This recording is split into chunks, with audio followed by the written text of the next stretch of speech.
Ask Mr. Moss to say a word before we convene the meeting. Sure. Let's bow our heads. Dear Heavenly Gracious Father, we thank you for this gathering today, and we thank you for a place that we can all call home. We thank you, Lord, for the blessings that you've given unto us, and we thank that we have a place that we can work at and to make our own.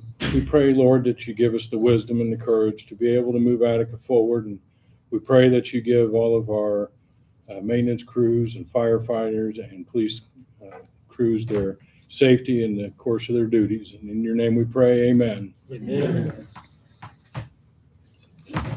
Go ahead and call the meeting to order, and if I could have the clerk please call roll.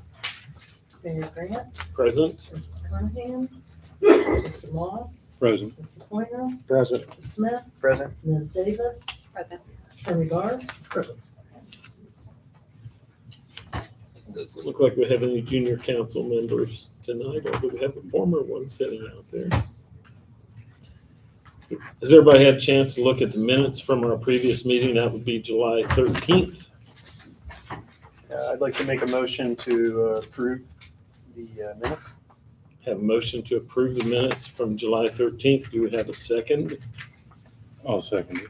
A motion, a second. All in favor, signify by saying aye. Aye. Motion carries.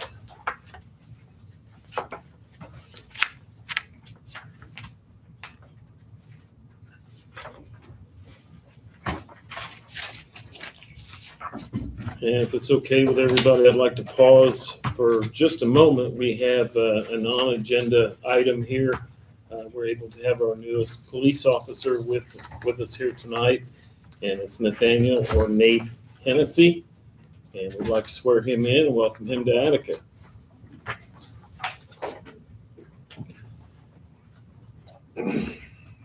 Don't come on up here, Nate, and that way we can. I'll give you a copy so you don't have to remember what I say. Please raise your right hand. I, Nathaniel Hennessy, I, Nathaniel Hennessy, do solemnly swear that I will support the Constitution of the United States do solemnly swear that I will support the Constitution of the United States and the Constitution of the State of Indiana, and the Constitution of the State of Indiana, and that I will faithfully and impartially discharge my duties and that I will faithfully and impartially discharge my duties as a police officer for the City of Attica, as a police officer for the City of Attica, Fountain County, Indiana, Fountain County, Indiana, under the above appointment, under the above appointment, according to the best of my skill and ability, so help me God. according to the best of my skill and ability, so help me God. Congratulations, welcome everyone.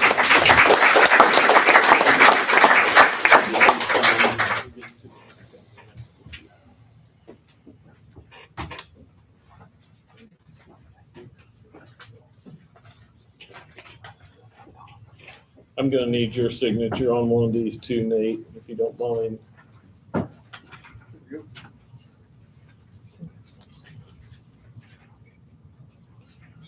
Okay, citizens petitions. Go ahead and move forward with that. Do we have anybody that would like to come up and speak?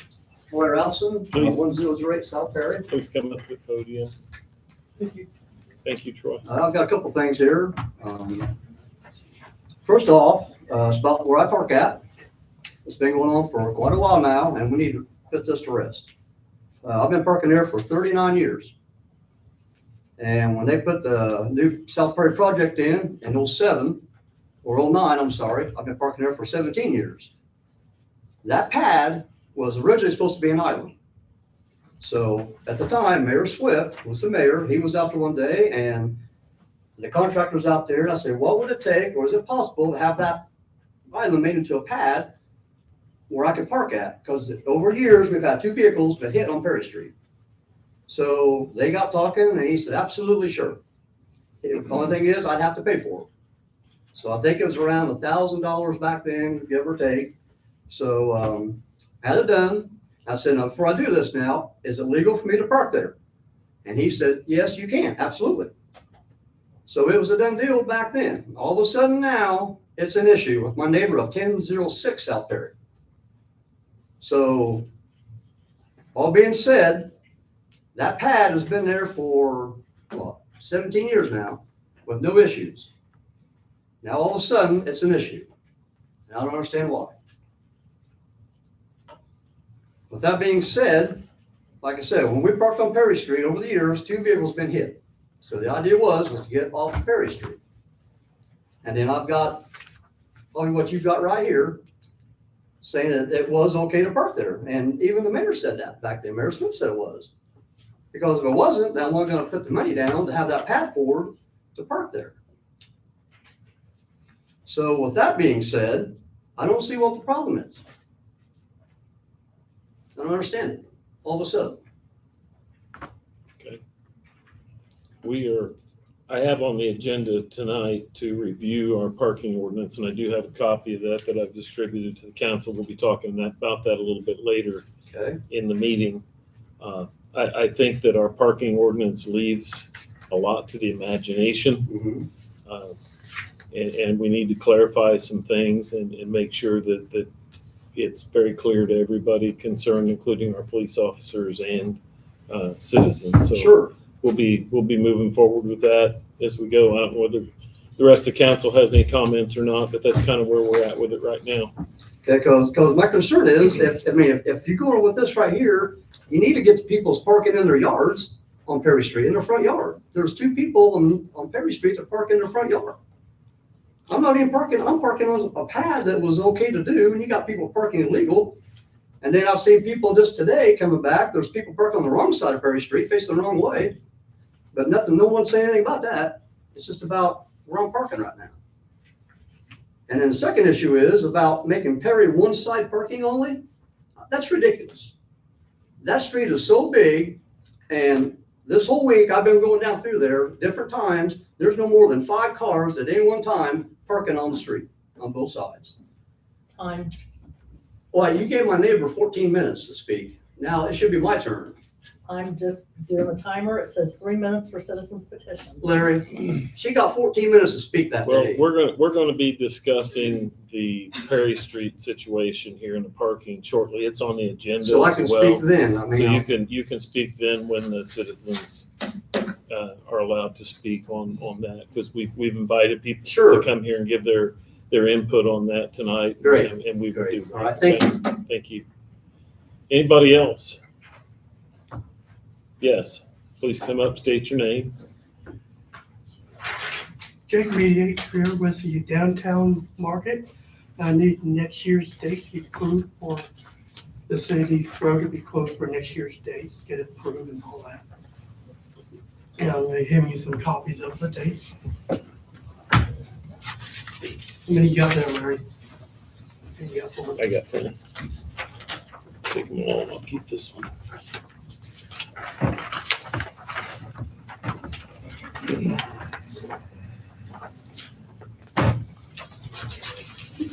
Are these all on Saturdays? Yep, second Saturday, except the October one. It'll be on the first Saturday.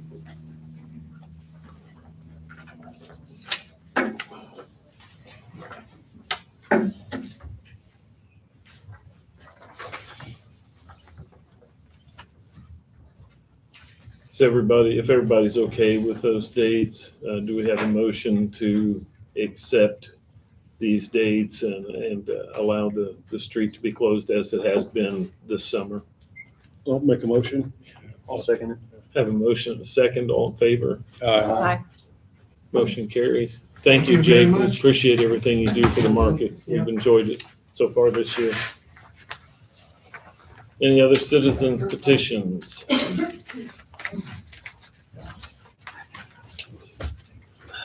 Hi, I'm Angie Burke, and I emailed you guys all this morning. I know you haven't quite had a lot of chance to look at it, but I did just want to check in and just go in my email and see if there was any immediate questions. I know you might need more time. Oh, a lot of questions. Okay. I don't know if we want to do it right now because it's 3 minutes, but it could have almost been old business, I guess. Yeah. And Really didn't, well, it came in late. One thing that I think everybody needs to know, including you, I did a little bit of research on this, and the city can enter into a long-term lease. However, the state statute says that it has to be renewable year to year based on the budget. So if you had a council next year, 5 years from now, whatever, that didn't budget it, it's null and void. And I don't know that, if I'm putting myself in your shoes, I don't know that I would want to spend the money to build that out and then find out that it didn't get budgeted at some point in time in the future. I know a counter to that is, and I've seen this as an option or whatever, is that we would just say that if you are going to step out of the lease early, we would want reimbursed for our costs. Yeah, and I don't think that we can do that. So you're saying that municipalities cannot enter into a more than a year-to-year rental agreement or lease agreement? That's correct. Not without a clause in there that says that you can't pull out of it based on the budget.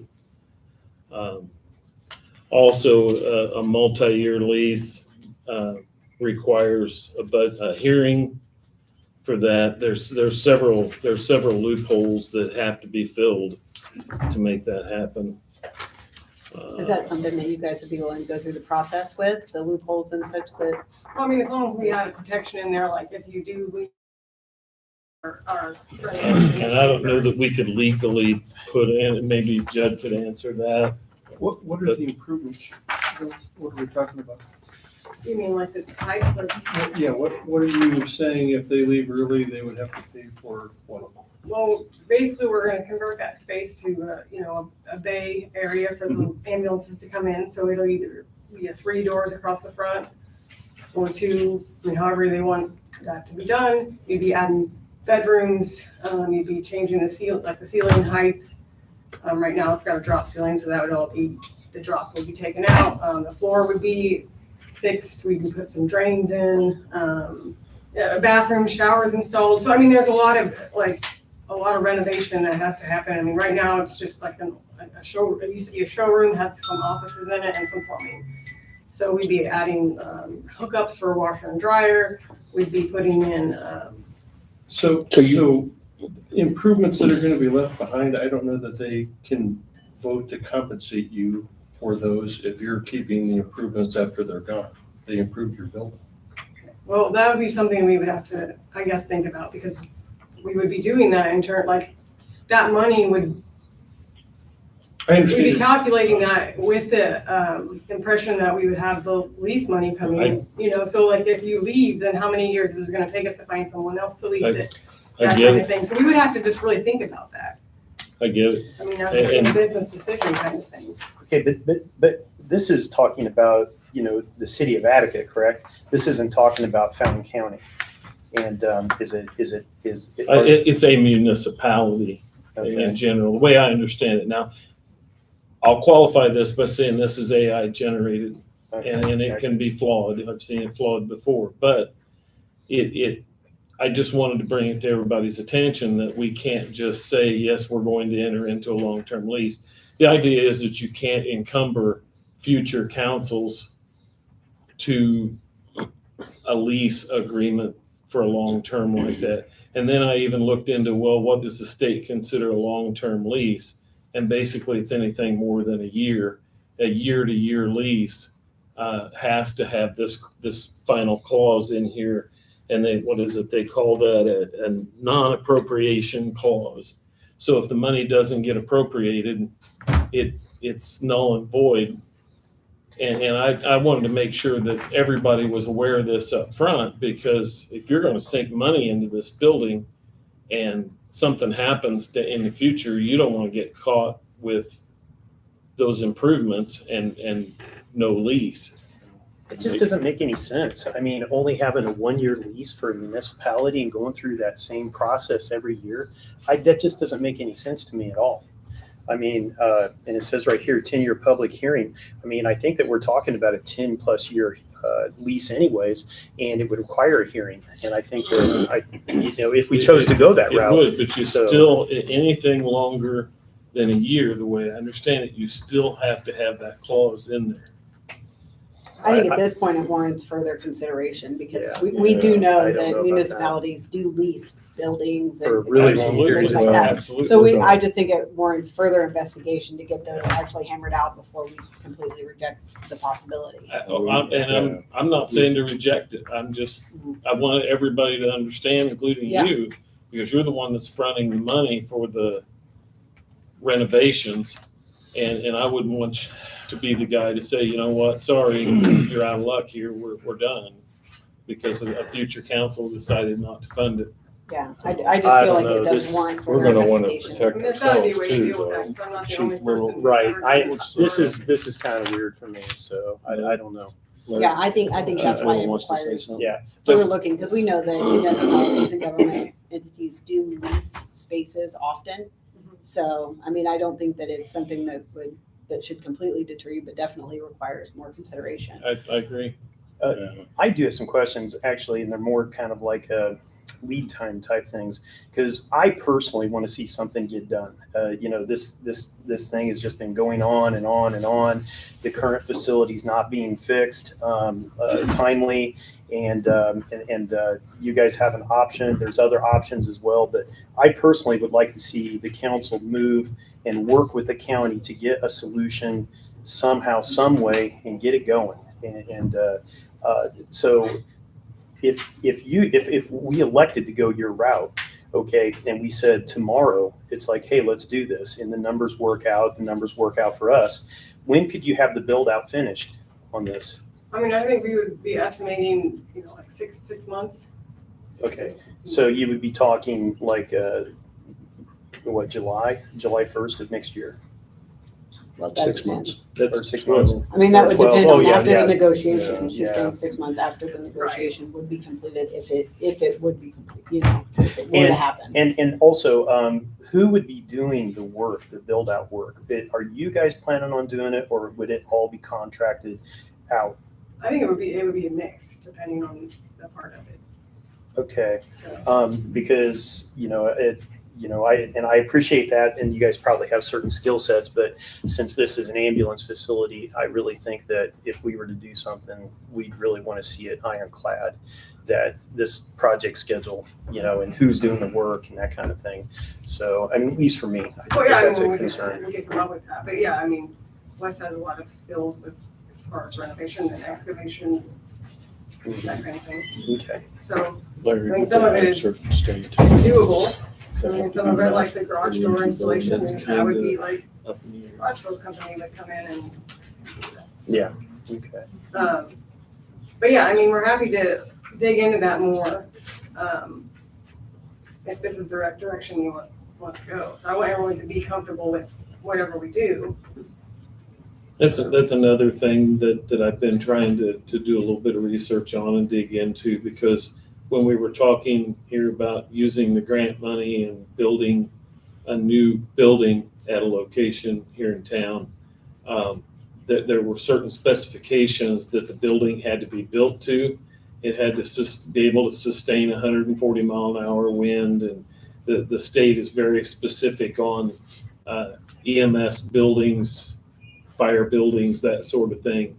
And it wasn't really clear to me whether an existing building fell under those categories, if you leased a building, or if you bought a building, or you reutilized an older building, if they also had to fall under that. So I'm still got some feelers out, some questions out. The architect that I've been dealing with, and hopefully we'll have some solid answers on that as well. But I wouldn't want to get into a situation where we agreed and then found out later that the building wasn't able to be used because of that. So would our current building be grandfathered in It based would on be that? Because I'm grandfathered in guessing 'cause that, it's 30 years old or more. So Okay. yeah. But if we went to another building, or let's just say, let's say we had a building built and given to us, Mhm. would it also fall under that same category? that So would those are be some interesting things to we know need to whether know. it's pertaining to utilization of grant funds or if it's just any new It startup didn't, or anything? it didn't say, I never found anything that said just grant funds. It basically said any EMS building has to be able to sustain these winds, has to be built to certain standards. So it was unclear to me if you leased a building or it was an older building or you moved into another building, if it also had to follow that same criteria. Well, last, there was a YouTube for the city council, and was it 24 or 25 that there was a discussion, and it looked like there was a detailed discussion about leasing Little's property. We talked about that. And that was detailed, and it looked like it was really close to going at that time. I need to go back and rewatch it, but there was a lot of talk at that time about moving forward, and here we are another year later, and nothing. I mean, just nothing. And Well, don't say nothing, Yeah. because there's been a lot going on here, trying to find a location. This location's good, this location, we don't want it in our neighborhood. There's been a lot of banter back and forth, trying to get the grant. The grant is out there. It's like a carrot dangling out on the end of the stick, I've even gone so far as to contact Baker Tilly and Tom Pittman to ask about other financing options if everybody is wanting to move forward without the grant, then I needed to know that as well. But it doesn't, and Tom Pittman is still looking into some options there, but Baker Tilly says we couldn't go borrow the money now and do that. We just don't have enough debt limit. that Tom Pittman's Do that. $650 an hour.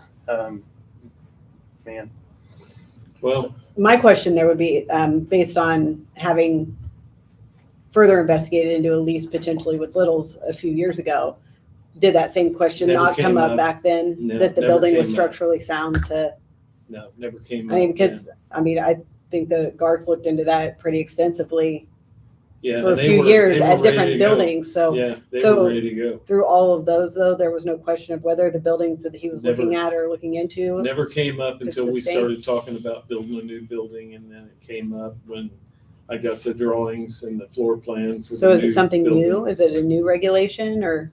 I don't know when it came out, Leslie.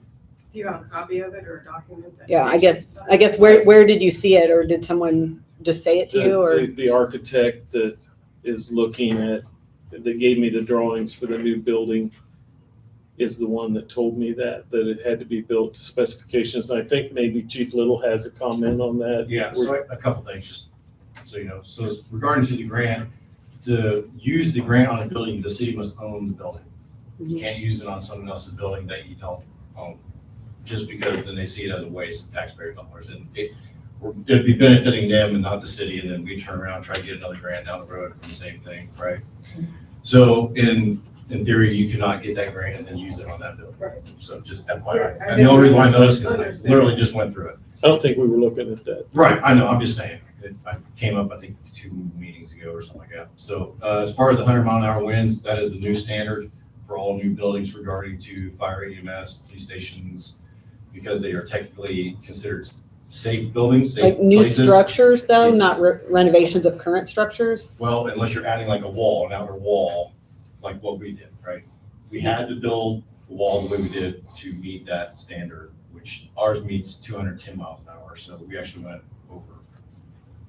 And it surrounds the older building. We took that back half off and surrounded it. So that's why that. Right, but does that new current requirement of it having to sustain those 100-mile-an-hour winds apply It can to be existing structures that are remodeled? And if so, when did that come into play? So it came into play, if I'm not mistaken, end of 2024. But the other part of your question, I'm not 100% sure, so I don't want to say and then be totally wrong. I don't But wanna do you give know where wrong we could information. find that? Yeah, I can find it. I'm sure I have the documents over there. Okay. Regarding the grants. I think that'd be very helpful.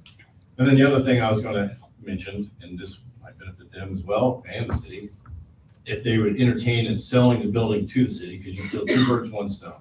You can get the grant, remodel it for the front half, and then the back half, the city garage guys get it for additional storage with that large area in the back. I know it's needing storage, so if we purchased it, we'd be killing two birds, one stone. We own the building outright. We don't have to worry about leasing, and so on and so forth. So that's just a thought. I don't know if they'd even entertain that. I have no idea. I don't even know if the city would entertain it. I'm just putting things out there for you. Well, I think that I just like to see the needle move. Okay. I mean, it just seems like we've been stuck here. Here's the deal with the grant and anything to do with fire and everything else. I've learned this over the years. It takes forever.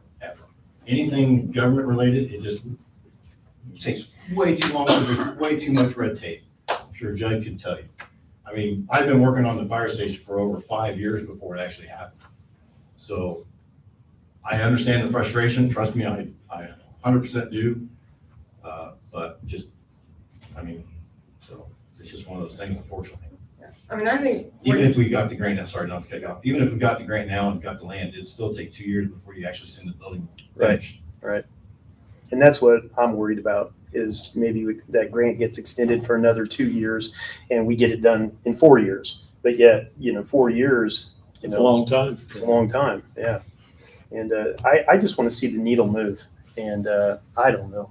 Something that I would be concerned about is that there is a factor here that we don't have any control over, and that is that this is not our ambulance service. This is Fountain That's County. exactly right. If we get into a long-term lease with them and they pull out, we're stuck contractually paying for a building that, well, I mean, I just kind of looked over the paperwork. I'm sure you guys did too. It was 5,000 plus expenses. CAM and all that. And I mean, it sounds like it could top $6,000 pretty easy Pretty every easily, yeah. month.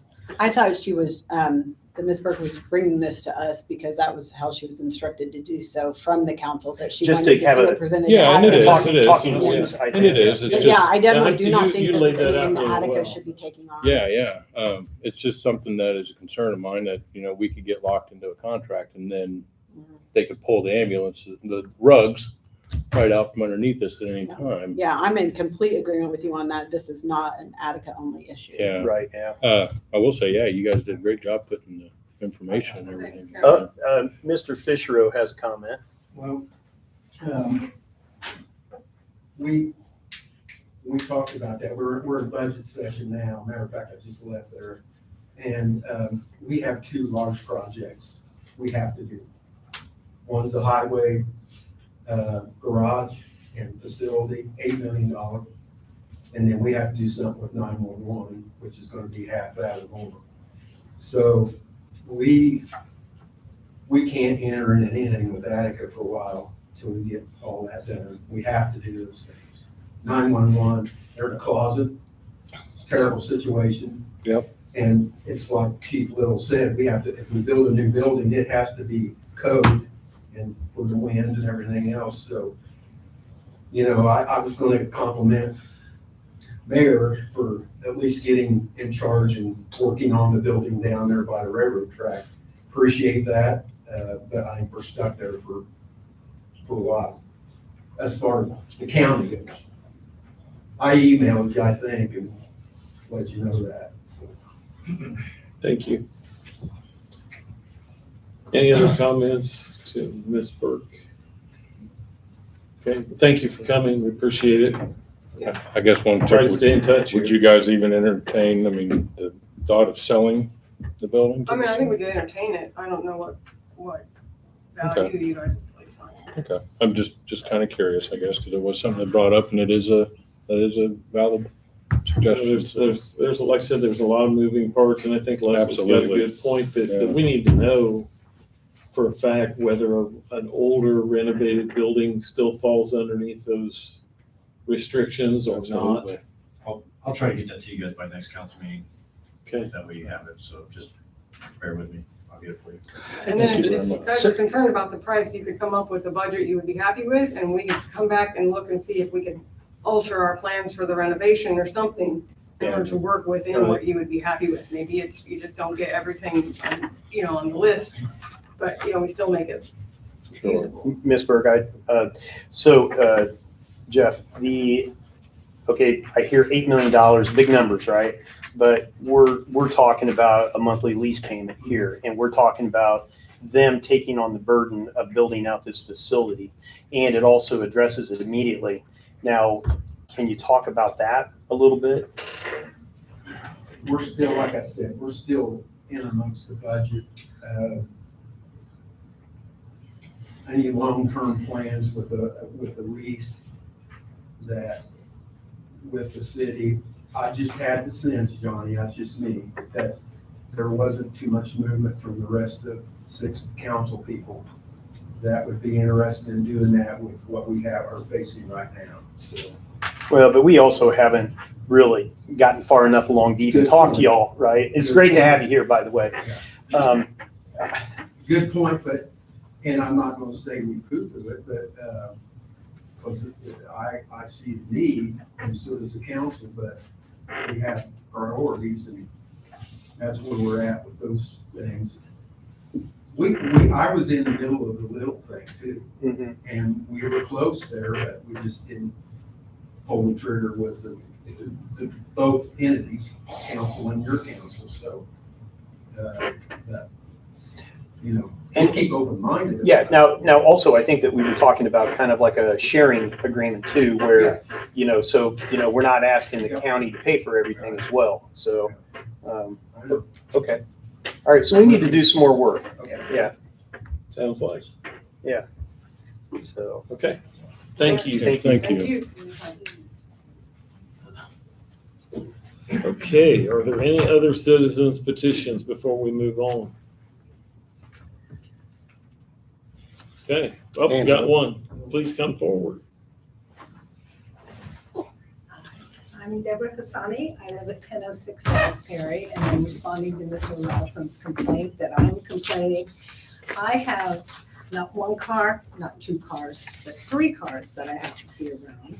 There are big trees in the median there, some of which the branches are hanging down to the ground, and there's also bushes diagonal to that block my view of south traffic, both before I get to his truck and then the 3 cars that are parked there. And I've been told this is a civil issue, so it will have to be resolved in civil court. And I've also been told that they have a contract that they can park there, which had been made when they were only renting the property.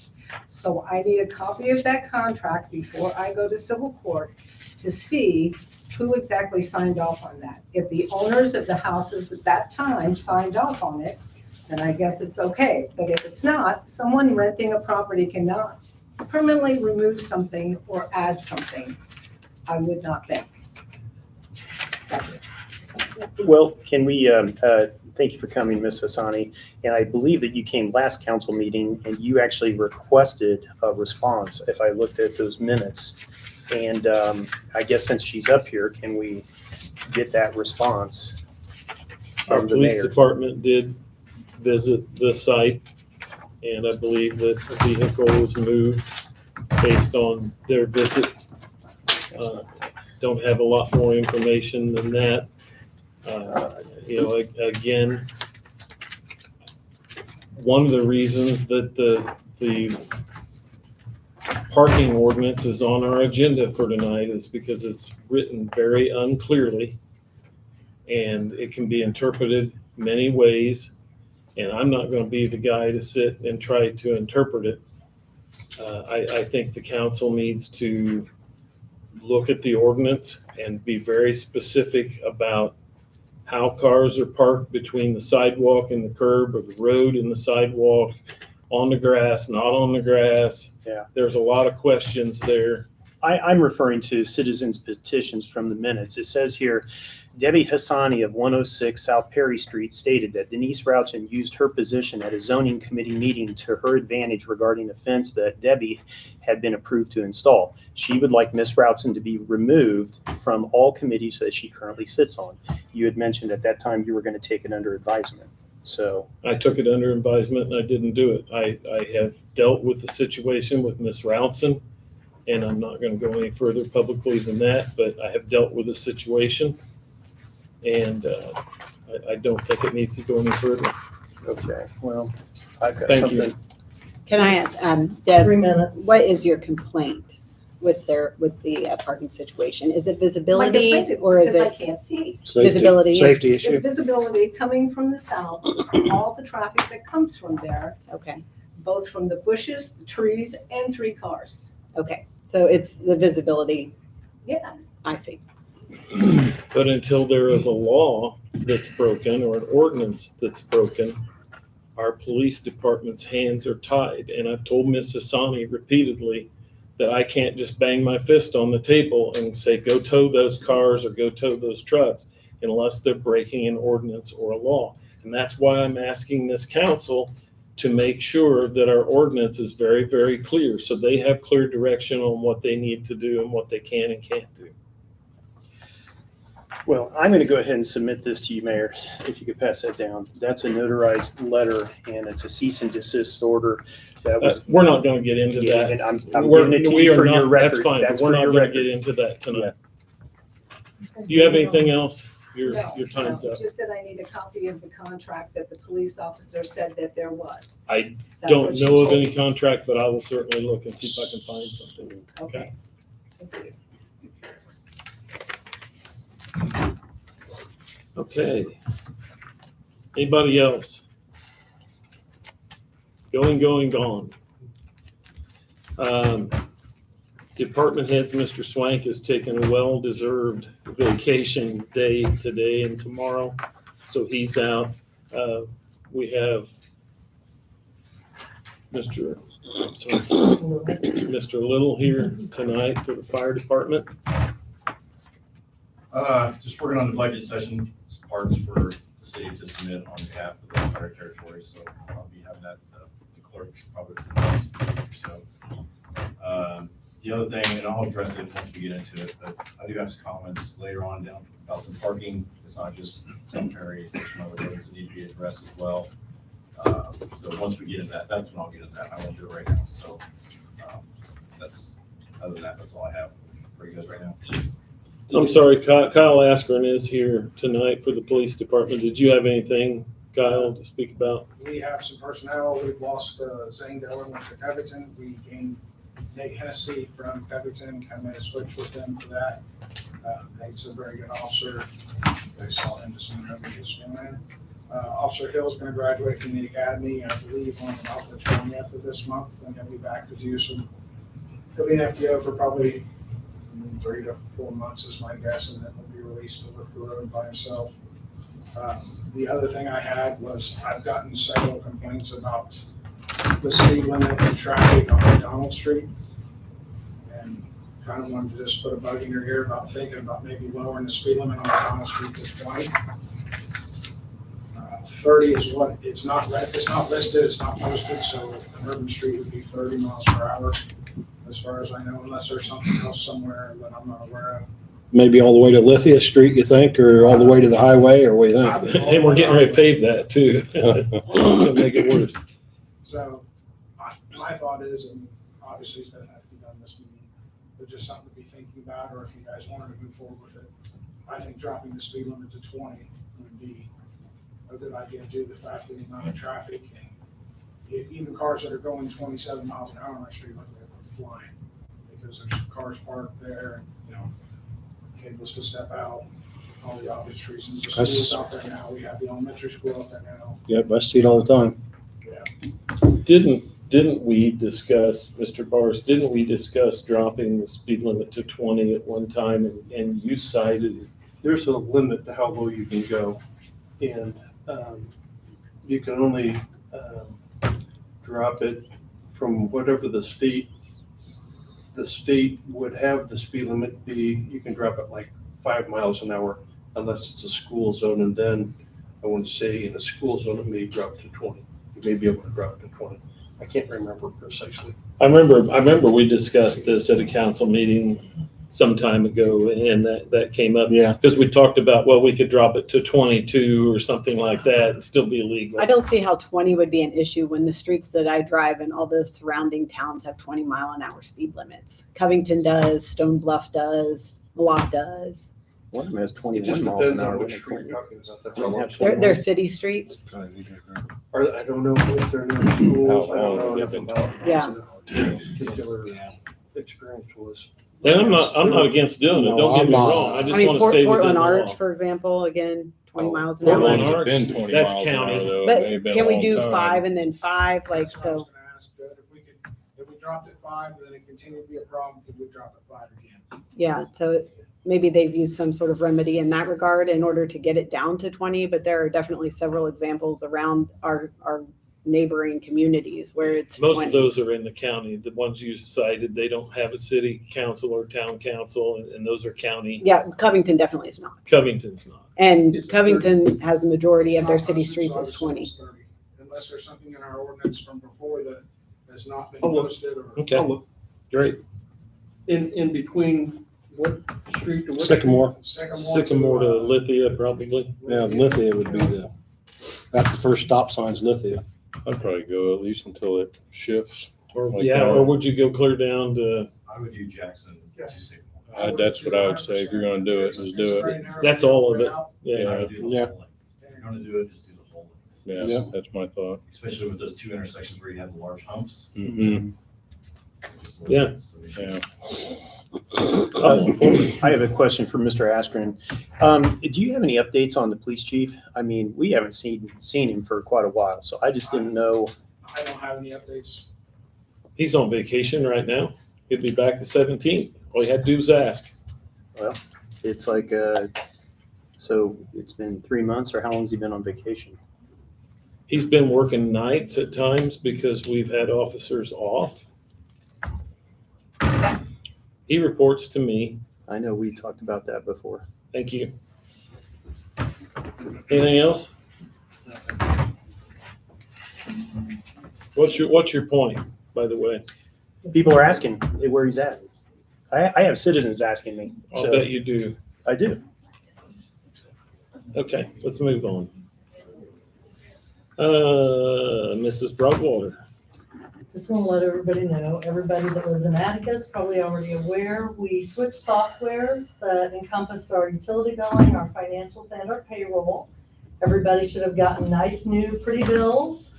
Don't know how happy you are, but I can tell you the post office is extremely happy. The mailman came in on the Monday after and said, is this a one-time thing or is it permanent? It's like, it's permanent. He's like, he did a happy dance all the way out the door. Those bill cards continually would get jammed in their sorting machines. So anyway, at the clerk's office, please give us some grace. We are attempting to learn a great deal with new software as we make this transition. We did have a few bumps. There were 3 days of utility payments that for whatever reason didn't get converted when the conversion team was here, but we've got that all worked out. I really believe firmly that it's going to be wonderful once we're comfortable and efficient in using it. So very, very excited. Due to the new software, I've not been as proactive as working on the budget. The revenue projections were supposed to come out last week as far as some of the revenues for 2027. The adjusted growth quotient is 6%. I'll be predicating the budget on a 4% net growth because of all the circuit breakers. And then I'll be working with each of the department heads as they, turn their budgets in, and the mayor, looking at those. And I will, as soon as I have a chance, I will get the revenue projections out to you guys. Typically, we try to do the budget within the normally scheduled council meetings. I'm not sure that's gonna be possible this time. We're probably gonna have to schedule just because of the timing of the advertising and all that. There's also a new budget software that literally just rolled out the middle of June that we're required to use to submit the budget. So we're probably gonna have to look at scheduling meetings to meet the budgeting advertising guidelines and to be able to get it submitted by the end of October. But as soon as I have more information, I'm gonna get it to you as soon as I have a chance. Maybe a special session, maybe? We can't have a special session for budget, it's all public Okay. meeting, but we will We have to have have an a, extra one, I guess. pardon me? Do we have an extra meeting in if we We need may to? have to. Okay, Yes, that's what I was asking, I yes, guess. yes. That was actually something I was going to bring up this evening. I wasn't sure where on the agenda, but this lends itself nicely. Sure. I was wondering if we could go ahead and schedule 2 or 3, being new, and I feel this being one of the largest parts of the council's job is to approve the budget. I personally would like to understand it pretty thoroughly.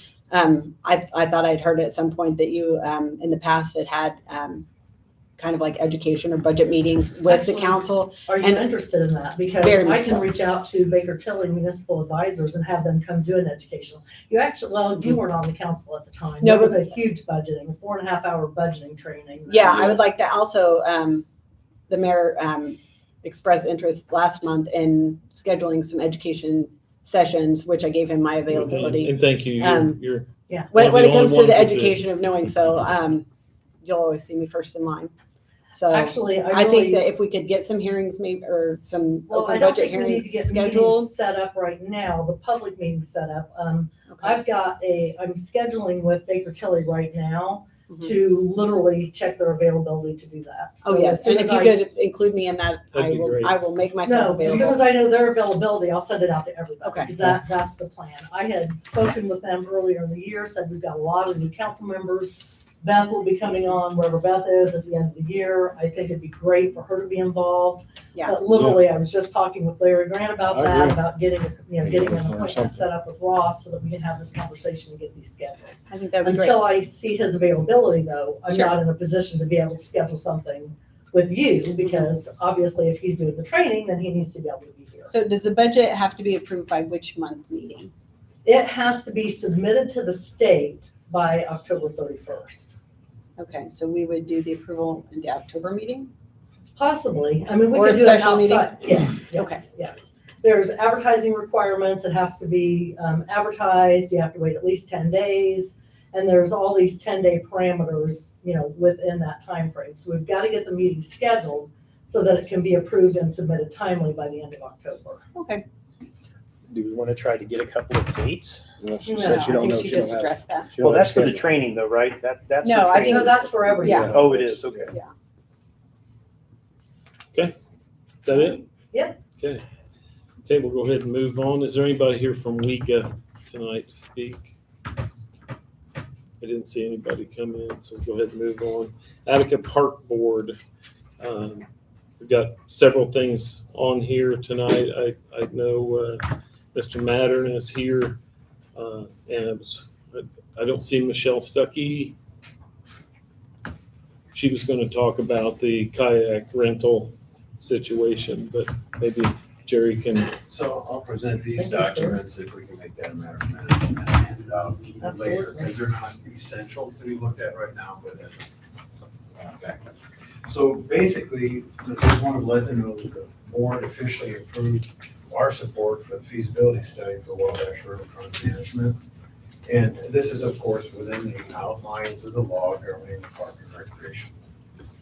So we want to express our appreciation that the grant was initiated, the extra work that took. And speak of our support for it. And I want all of our board's role in this.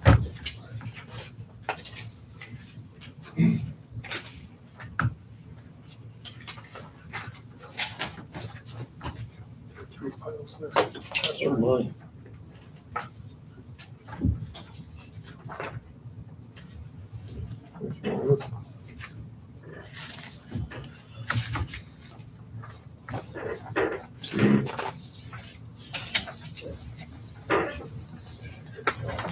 There's a lot of information here, guys. Sorry. Right, I can see it's a very long meeting. I had a presentation in mind, but I want to respect all. But I do ask you to Okay. look at this point so that it's clear how the park board relates to the oversight of everything that happens in the parks, which is essentially statutorily or what happens in the parks. Great. Mayor Grant? Yes, ma'am, if you'd like to come forward, that'd be good. I'm Kim Eaton. I'm with the Western Indiana Community Foundation. Michelle's not here. I work with Michelle Stuckey on the Blue Way project in Fountain County. And I'm just offering an update on the kayak kiosk. That'd be great. There is, the state has changed the permitting on those. And they basically done away with permitting, and we have to go into a bid process, and we cannot do that until next spring. So there won't be any kayak kiosk until next year at this point in time, due to changes that the state has made in the process of allowing revenue generating terminals at their launch sites that they have. So I'm just offering that information at this Thank point in you. time, that there's a delay in that. So we are still working on the floating boat dock. We're working with the contractor to see how soon we can get it in down there. But that will happen. We just don't have the final date yet, so. That's good. Thank you so much. Appreciate You're you for stepping up. No problem. Mayor, Kim's reference to the floating dock, I guess it. Jerry, would you mind coming up because they can't hear you on the microphone? So Kim's reference to the floating dock, I realized I didn't give that the credit that was due. So over the last year, the Community Foundation has given a grant for just under $50,000 to the park board. And now Blue Way has given a grant right in the area of $100,000. And so these have been collaborative efforts. The $100,000 is going for the floating dock and to refurbish the Wabash Overlook and to bring a trail to the Wabash Overlook. And also to bring trail signage that takes us from Arms Woods all the way down to the river. There's other projects being considered, but at this point, that's what we're able to say is going to happen.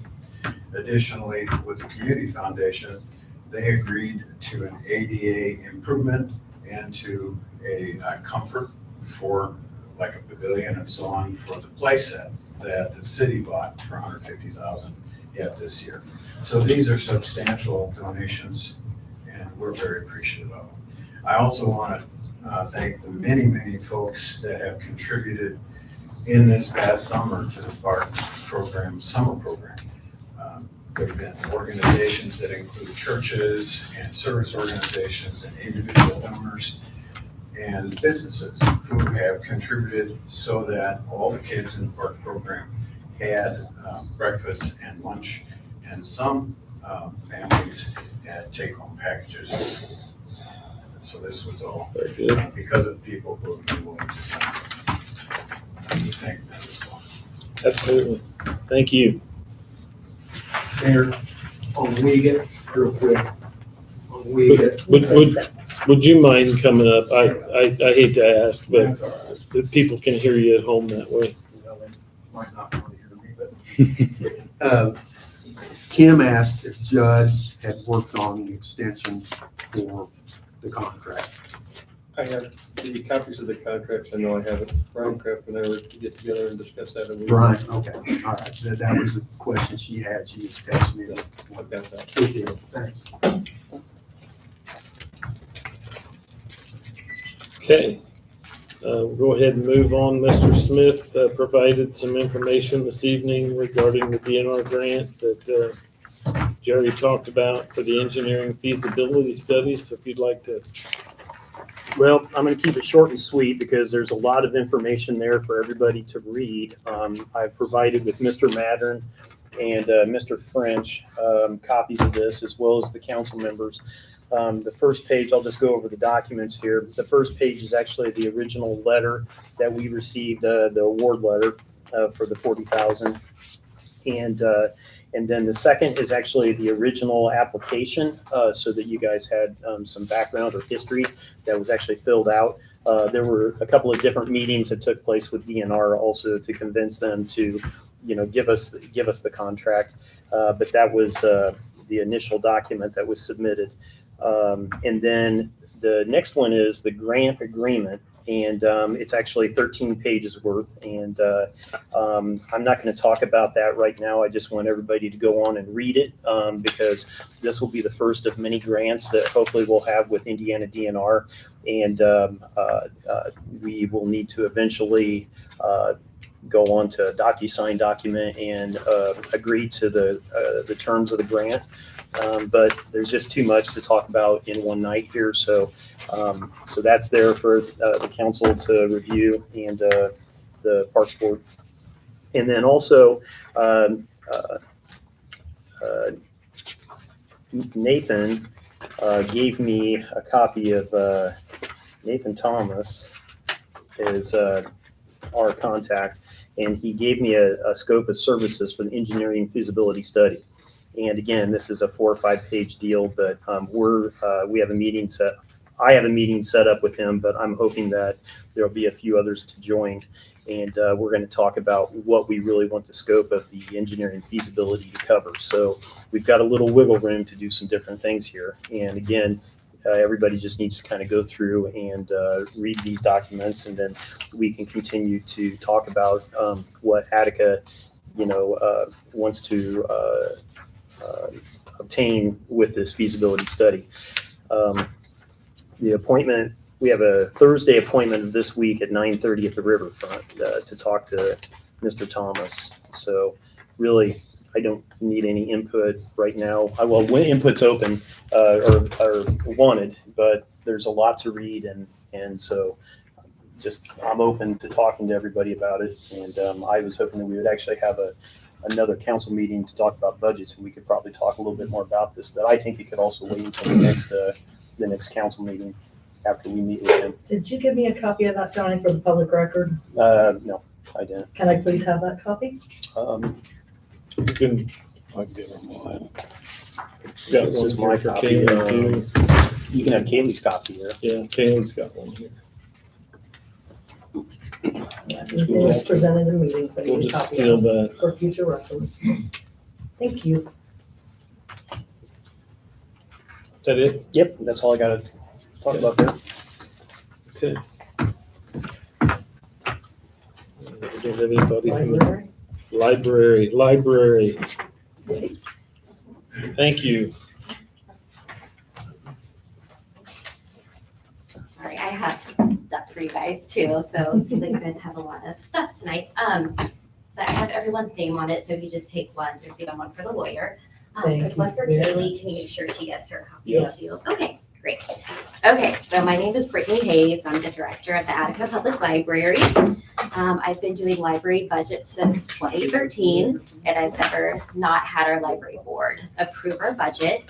But according to the new state law, we have to have our fiscal body approve our library budget. So you guys, city council is our fiscal body. So in your packet, you will find just the first package just about the library, the staff, the board members.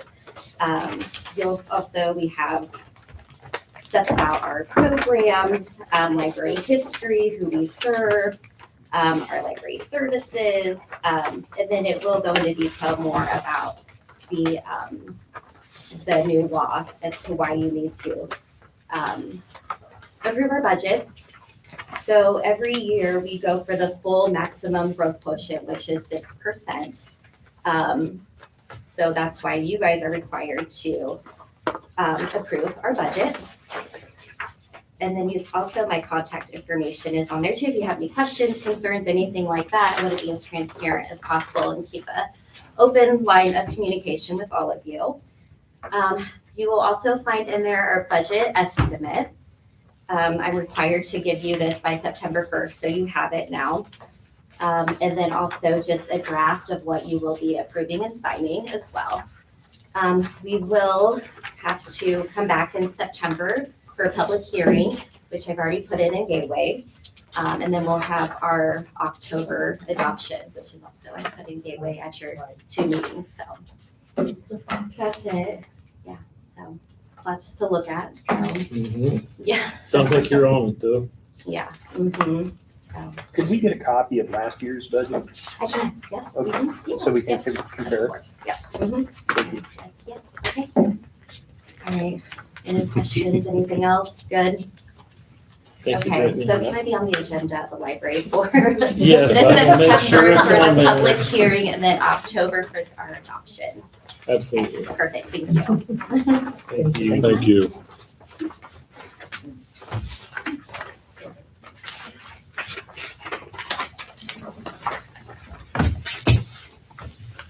Okay. Unfinished business. We talked last month about a presentation from Verigy on energy optimization projects and a no-cost assessment. And I believe they're here, so show's all yours right now. Thank you. I got more stuff. Yes, thank you. I've got one, so I will pass it along. Good evening, everybody. Rick Anderson with Verigy.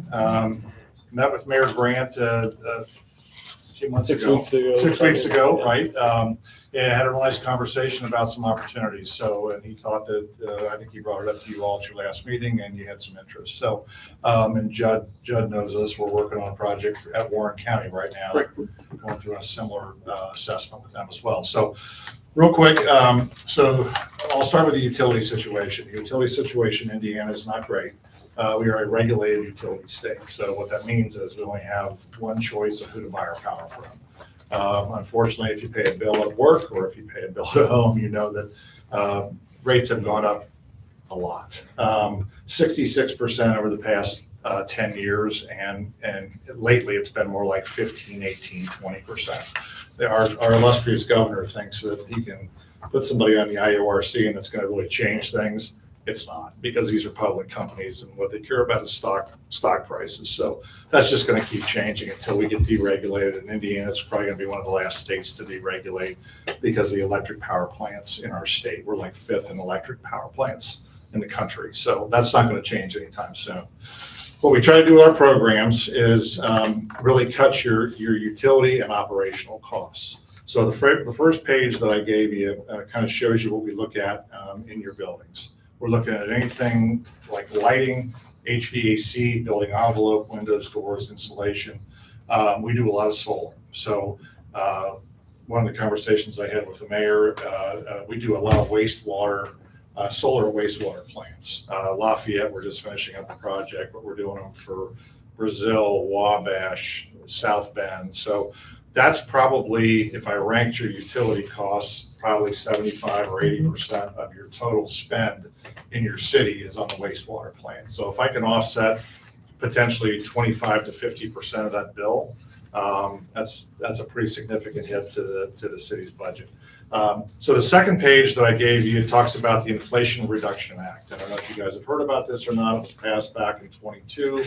It allows you to get any non-tax paying entities 30 to 40% back on an investment of solar, wastewater, solar, geothermal, or battery technology. So let's say you did a $1 million solar project at the wastewater plant, you'd get back a check for $300,000 to $400,000 from the federal government.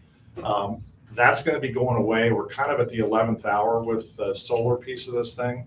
You have to have a project in and installed by the end of next year, end of 2027, to get that attribute back from the federal government. But it's happening, and we've gotten them back from quite a few of our customers so far. So that's kind of at the 11th hour. I gave you a couple of case histories here on a couple other municipalities that we've done these projects. City of Shelbyville and the city of North Vernon. But we're doing them all over the state of Indiana. Again, we talked about with Warren County, we're going through a similar assessment with them. We've identified some pretty significant savings and opportunities there. So what I'm asking tonight, well, first of all, if you have any questions, and secondly, I really don't know, or we really don't know what the opportunities are until we would do an assessment for you. That would not cost the city of Attica anything to do that. If you paid an architect or engineer to do what we do on these projects, it's probably 50 grand. I don't know. And they just hand you a binder and say, good luck, guys. What we really try to do is do the assessment, come back with recommendations, a cash flow, and show you what a potential project might look like for the city of Attica. At that point, you can all decide, hey, Rick, thanks for your time.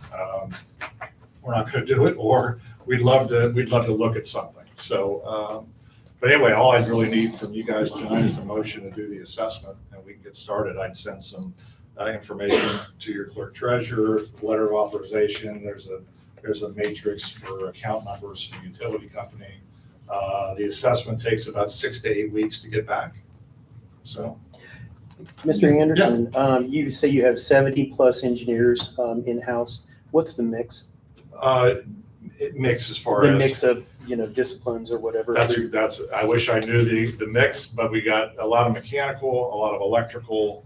Those are typically, mechanical and electrical are typically what makes up most of the projects. I see. Yeah. Got some Purdue guys in there? Absolutely. Okay. So no obligation, no cost to the city for the No cost to the evaluation. city. So what about say we had a project that we identified, what about the upfront costs for the projects? How are those usually financed? Yeah, so folks ask, good question. That's kind of important, how you pay for it. It's typically cash, a bond, or a third-party lease loan. It can be one or the other, or some mix of some. I've had some communities do a little bit down and finance the rest. The whole premise of this is it's a guaranteed project. Okay, so whatever savings that I come up with that we agree to on a contract, I have to make that whole every year. If I don't, I have to write you a check. This legislation's been out there for 30+ years in the state of Indiana. They verify the savings every year. I have to fill out a report and they verify the savings. Guys, you're not gonna, if you can think of any other capital projects that you've done over the years that have paid you back financially, that would probably be zero. So this is kind of a unique situation. So you're looking for a motion from us to give you the green light to do the assessment? Correct. Let's do it. I don't see any downside to the assessment. I'll make a motion. I'll second it. Have a motion, a second, all in favor? Aye. Thank you. It's like you're on, Rick. Thank you. Thank you. Thank you. Thank Appreciate very you much. coming And over I'll tonight. get some information. I'll send some information to you, if not tomorrow on Wednesday. Do you have the contact information? No, but I can look it up for you. Provide it, and that'd be a lot easier. Thank you all very much. Thank you. Thank you. We'll go ahead and move forward here. Public records ordinance change due to changes in state law. I gave everybody a copy of that, I think, in your folder, and I know it was emailed to you. So basically, the only thing that's being changed here is it really has to do with external sources coming in to try to, get info. That's what it And sounds like. yeah, so I looked at it. I don't have a problem with it. Okay, I'll make a motion to pass that ordinance. Have a motion. Do we have a second? I'll second. Motion and a second. All in favor? Aye. It's unanimous. Pass that. So that's that one. Keep it straight.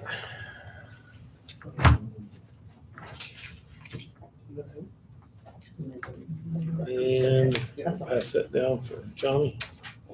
I think you made the motion, didn't you? Yeah, Jimmy seconded.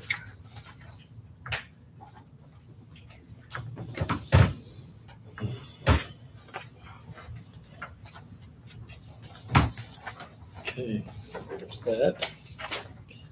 Next on the agenda is a resolution for the State Board of Accounts account number requirement for building permit fees.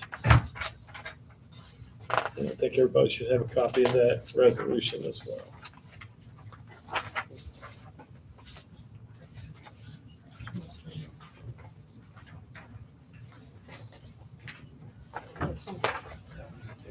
I think always before those just went in the general fund, is that right, Joanna? Now they've got to have their own line item. Is Yeah, it's essentially kind of a state thing. we gotta Yeah. do. is the essence of I- that.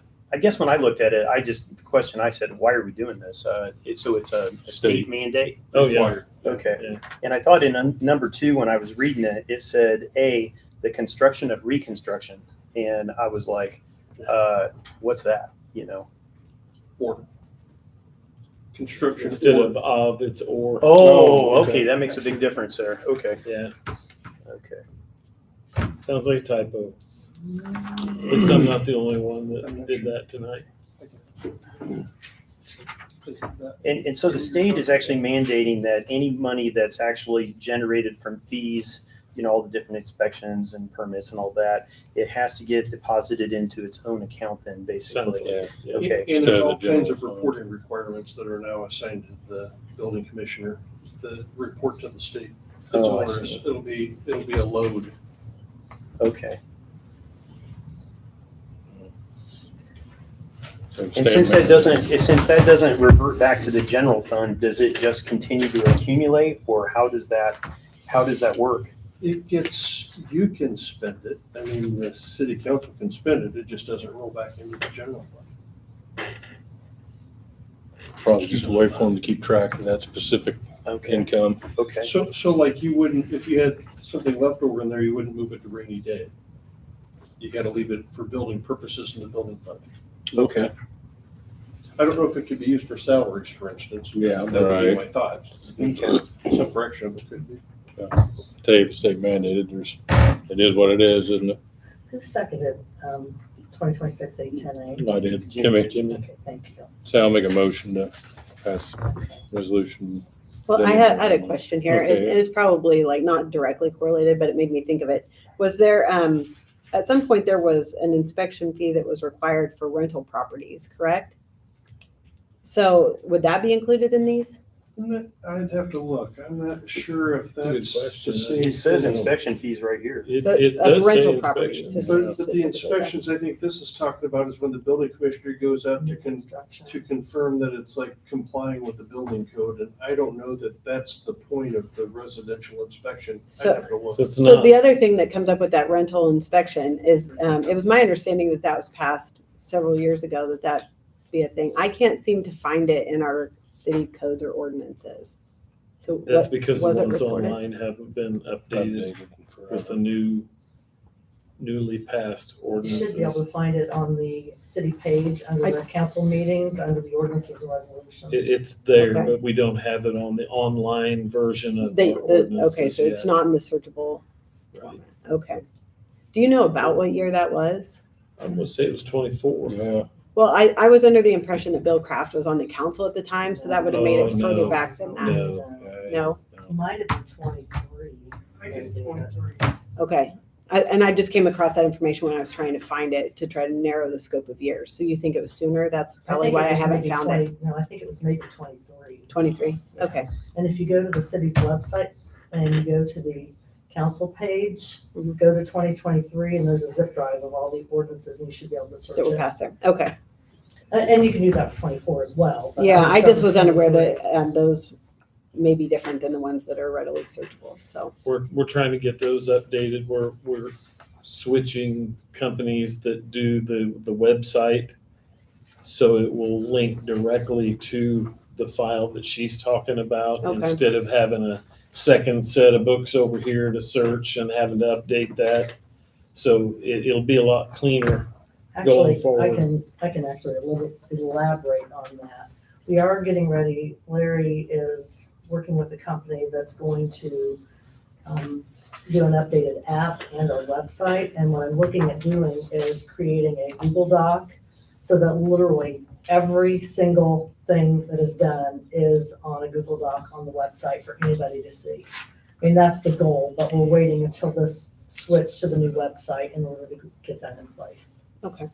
I think, I can't remember, there is, I don't know if it's Greenwood, one of the Indianapolis vicinity or cities or municipalities has that. And it's just an unbelievable way for transparency. That way, anybody can look at any document regarding anything just by going to the Google Drive. Right. So that's the goal, but we've got to get everything in place as far as the new website. So I think that Mr. Moss has a motion, and Yeah, as we need long to- as we can get that typo taken care of, I'll second that motion. But we're not sure if the rental inspection fee would be included in this fund. I'll get you an answer to that, Leslie. I'm not Okay. sure. I gotta see how it was defined in there.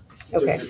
And if there are any limits on what goes into the state's fund. Well, I'm sure there is, there always is. Well, should we It take sounds like it's a restricted fund, just exactly like Seems most like of the other restricted funds that the city has, that the state has. Do you think we should table it then, Nate, and wait? It's kind of a state mandated I don't thing know where we that we can, is it gonna make a big difference? Is it gonna make, I Well, we mean, can always other than update it later. informative We purposes? can always update you it know, later, right? It's, I mean, if that rental inspection fee fits the definition of what's supposed to go in that fund, I don't even know that you'll look at it again. It's Okay, just so gonna go- yeah, it's just just, okay it's an going okay. automatic. All right, yeah. So I think we're ready for a vote on it. Already did, didn't we? Well, Yeah, you, we had a Oh, motion. motion I and thought we had a second. motion. We get a and motion and I'm a second, sorry. yeah. I thought we did. All in favor? Aye. There we go. Sorry about that. I thought we had the motion a second. We voted. My mind was already on South Perry Street. So that's the next thing on the agenda under unfinished business discussion regarding South Do Perry. you want to do this What other about ordinance? that park, The park camping ordinance? thing, Larry? Is that? Yeah, it's not on here. Yeah. Oh, it's not on there? I No, thought it was. Did I miss one? I think you Well, did. I don't Ingrid see it sent, on there. Ingrid sent it to Yeah. us. And then Yeah, new I'd say we business saw parking it. ordinance update clarification. No, City Park? park, the park camping. Or you did Oh, that? that's the one, was that the one that was passed at Amended. the last meeting? Yeah, It we just needs passed that. signed? Okay. Yeah. Oh, So that probably. Well, actually, I do have a question on this, even though we, well, actually, do you want to bring it up? I'm still looking for it. Okay, so one of the things is that this ordinance allows camping in all city parks, okay? And it doesn't specify the riverfront. It says all city parks. And so I suppose people could be pulling up over in Circle Park and putting a tent out there, and that Yeah, I might. don't think that's the intent. Say right Should we there, it says specifically at the clarify it so riverfront that there that in the intent is minutes. clear? Yeah, but if you read Was it on the ordinance? the ordinance didn't have Didn't that. have that No, it specifically. says city parks. I think So- we should clarify that. Well, Yeah, I think so too. a little bit of Yeah, clarification. I agree. Maybe it needs to be a little bit more clear, but on the other hand, a completed application must be submitted to Park with us or the clerk treasurer. So if you have to have a permit to park, it doesn't mean somebody's gonna come up and pitch a tent. It means you gotta have a permit to do that ahead of time. But we wouldn't have any Yeah. grounds to deny it Right. if they wanted to camp in McDonald Park It if we don't needs- specifically say that It needs it's to be not permissible. specific, yeah. I mean, on the app, there are designated camping areas that you can reserve, and you have to go through the app to do it. I mean, I agree. I think it is, I It just, could be I think clear. we're at the time that we It should wouldn't probably hurt. make that very clear, Yeah, that black it's and white not in word. any park Yeah. except the Yeah. It Obach wouldn't Park. hurt. Yeah. Yeah. Yeah, Under Might be able to park there. under bridge don't count. Well, the bridge is in the park, right? Yeah. Right park though. So, I would so, put it under designated camping area only. Yeah. so There you go. Yeah. We do have that, and it could be detailed to where that section is in the park as I well. agree. And that way, if we decided to To have expand camping something spots else. up in Ravine Yeah. Park at some point in Good time, idea, Kyle. then you would have them, but those would be marked with the barcode and or the Yeah, QR I think, code. I think that needs to be, So- it's more clear than it is. The So- designated part, or, yeah, camping areas would be a better terminology. So can we just agree to add that verbiage and go ahead and vote on it? Or do we need to kick this down the road another month? I think it was, I mean, I wasn't here, but wasn't it voted on and passed Yeah, last month? I It thought just we needed It did. says signed. right here, yeah, that we did. I thought we did. I gave her a marked I think, copy of the ordinance. Johnny made the motion, I seconded it. So it sounds like it just needs to be amended and then. So can voted we on again. amend that to read as passed, only we'll put designated camping spots? And that way it covers any designated camping spot that we might add now or in the future. Does that make sense? Yep. Is there any Yeah. other clearer way we should say, like Yeah, I think- city designated camping areas? Yeah. I mean, you could I always. just put want to and make sure they're not approved at the by Circle Park pulling Up up. there, Ravine Park, yeah. So.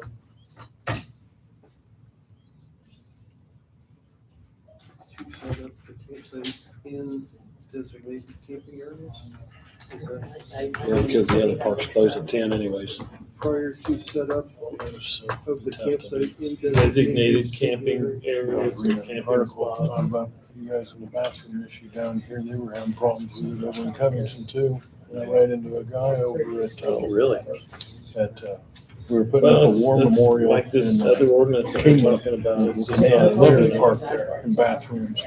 And they close them by the time everybody gets out of school. Oh, Because they had issues with it too. So everybody want to look at that and give it a yay or a nay? And then we'll just make that, because we've already passed it. And designated camping response? Is that what that says? What did I say? Did I not- And designated camping response? Yeah, that's my bad. I'll give a clean copy back. Spots. Spots. Not spawn, yeah, That's not okay. response, We'll just say spots. Renting renal something. And that'll be, see if you do it. No, that's Try it again. much more gooder. Yeah. This one, then, whatever it is. Designated camping spots. Seems pretty good to me. Unless you guys think of any other verbiage that should go I on think there. if they want to think it a little bit. Designated, city designated camping spots. And that's approved. I mean, it allows for us to expand it, but I didn't. I print it assume too that long, the but it authority, makes sense, our so. authority under it is assumed, I guess, in that verbiage, but can you be too specific? Yeah, you You can back can. yourself into a corner. Oh, geez. Easily. Oh, no, if she sent that That's your later. stuff. I'm sorry. Oh, that is? Okay. I don't know. I'm okay with that. I think you're right. Okay. Yeah, I'm just trying not to run off. No, I've got, yeah. Do we need to make a motion to amend that? Yes, I'll make a motion to amend the ordinance. I'll second. a motion is second, all in favor, aye? Aye. Aye. So that's 2026 810C. Okay, it's already on there.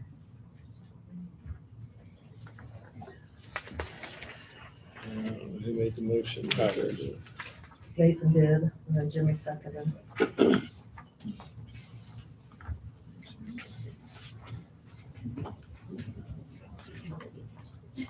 Okay. Get that one out of the way.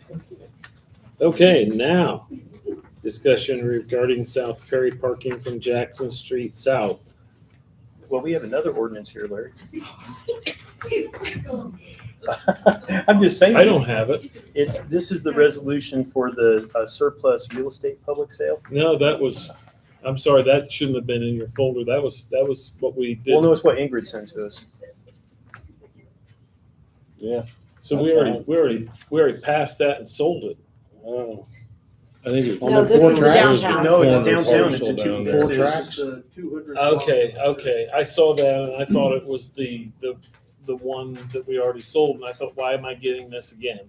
No, this is. No, this is a the, different one. The 200 block. This So is this one- is, this is listing the 200 block like we talked about. Yeah. Yes. Okay. Are we okay to talk about it or? Yes, absolutely. Let's talk about Just it. because we list this doesn't mean we have to sell it necessarily, is it? Okay, so I went on and because when she put it together, it said track 1, track 2, track 3, track 4. Didn't make a lot of sense to me, so I went ahead and correlated the two with the beacon if you want to look at it. So track 1 is the Masonic building, track 2 is the China Buffet, track 3 is Barn Grover's building, and then track 4 is Napa, the Napa building. Okay. Okay, So they're not really in order. Yeah, they're just, it just, and I guess as I'm going through this, I did go back and correlate when I did pull the beacon numbers, and the assessed value for track 1 was correct. The assessed value for track 2 was not. It was off by $20. Track 3 was off by $20, and track 4 was off by $20. I don't know that it makes a difference, but just going through and comparing the assessed value, I figured it should probably match up.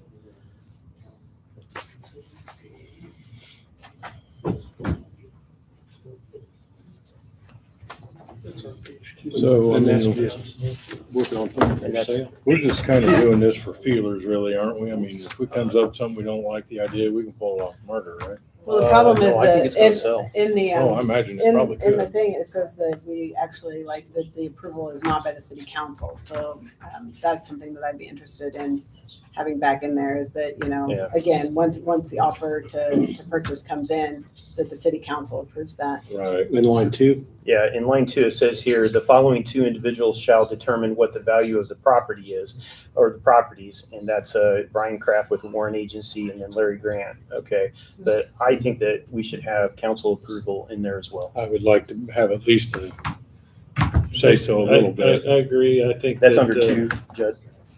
He's got my copy. Okay, So the two appraisers independently came up with the value, and the average of those is the offering price. but you only got one, right? You only got one, myself and Brian Kraft are the only 2 people listed. So each of you will come up with what you believe the value of those parcels would be, and then if you say they're all $5,000 and Brian says they're all $10,000, the offering price is $7,500.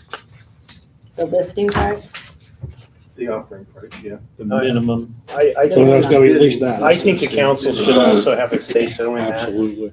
And I also think that I go back to what Nate said, in that just because somebody wants to buy it, don't mean that we need to sell it. You know, if I said I wanted to put a whatever there, you pick,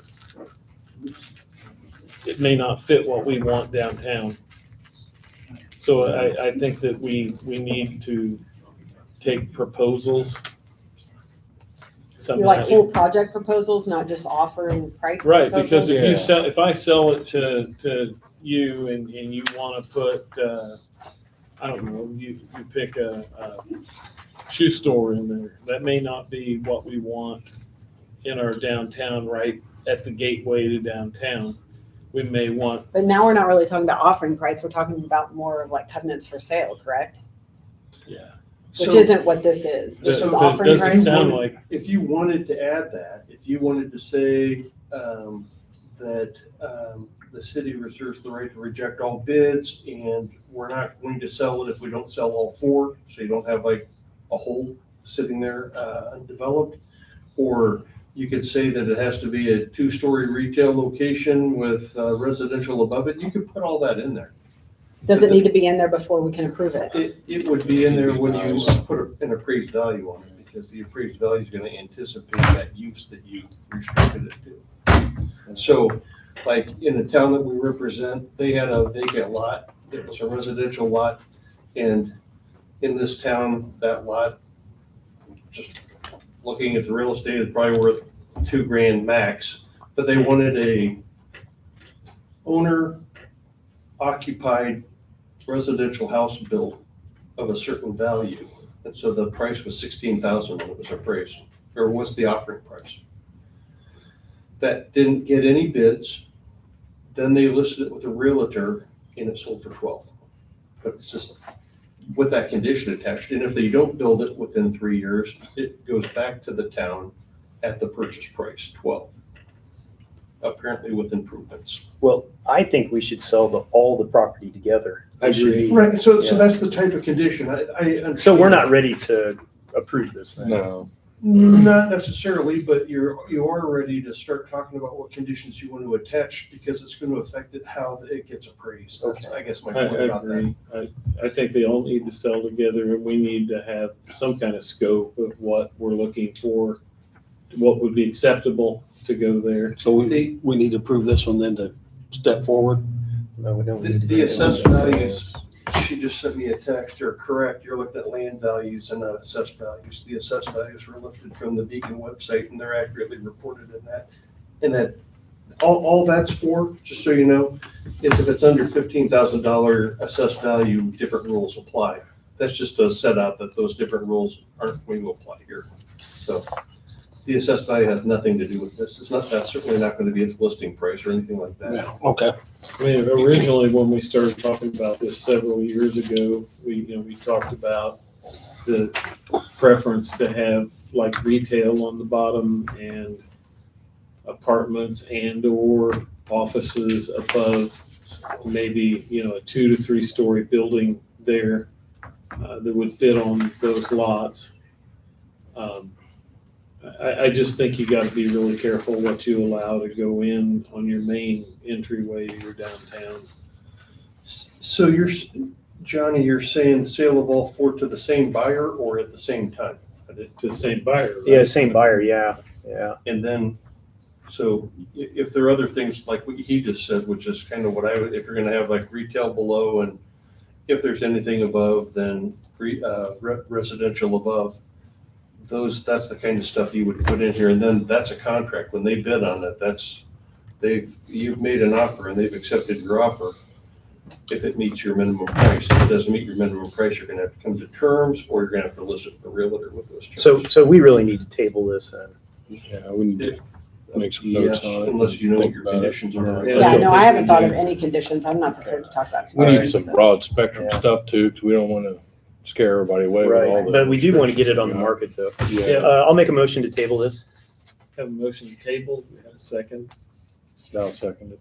Motion and a second, all in favor? All right. So we're gonna table that.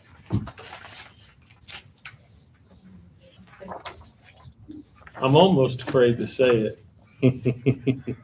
Now can we talk about Perry Street? Well, I don't think we have any more ordinances. Okay.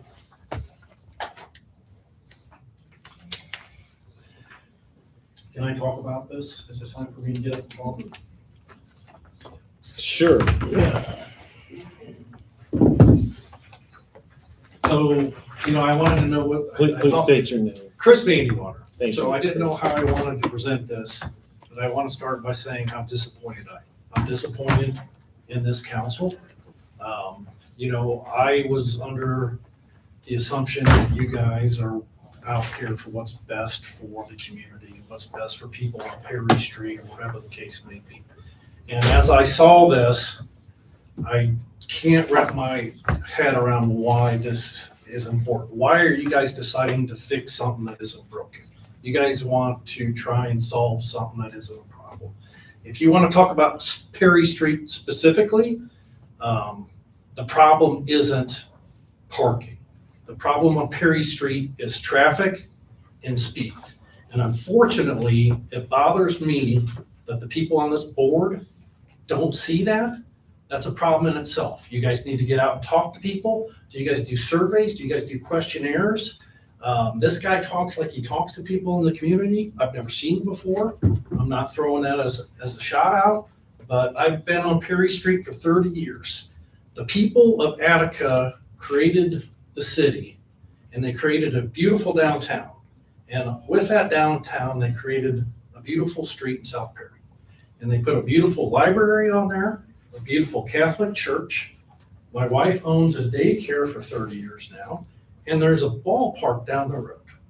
And you guys want to widen the street.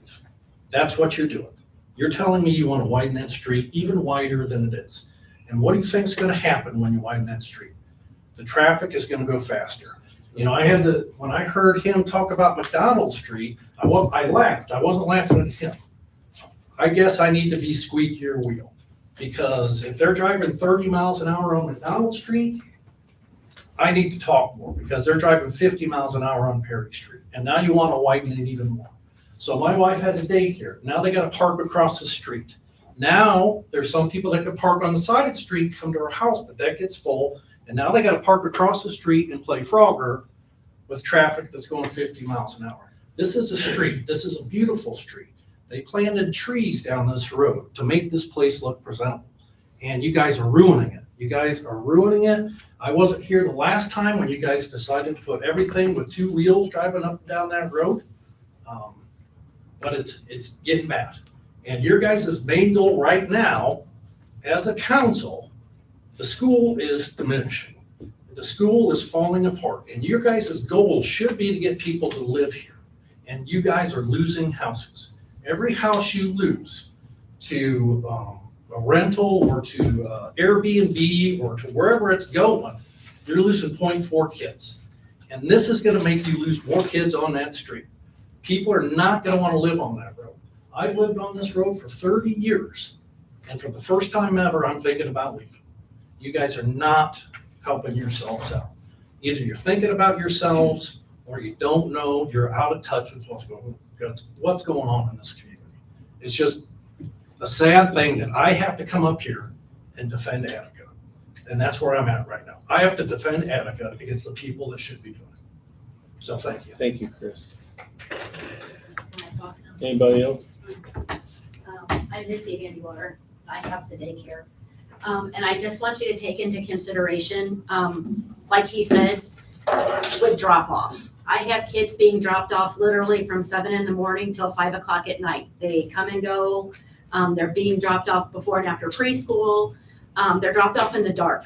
So if they have to park across the street to come across, if you have kids, you know that they're unpredictable and it's scary. And if they have to run across the street in the mornings when high school, and I don't want to say all high school kids are bad drivers, but they're already driving fast. They're not paying attention. I would hope that the things that we would worry about are the number of people on their phones driving down Perry Street. The two-sided parking actually slows people down. I just think it's a bad idea. As far as the Catholic Church slowing people down, there's nobody better qualified than the people who live across the street from the Catholic Church to tell you it takes 30 seconds. And if you don't have the patience to wait 30 seconds and be patient for somebody that's coming or going, then there's something wrong with you. I just hope that you'll consider for my business and the kids that are involved. Like, I know they can park on Monroe Street, but I have a lot of kids that come at the same time. And if they are parking on Monroe Street, like my daughter's parked on Monroe Street, so sometimes they have to park they're still crossing a street.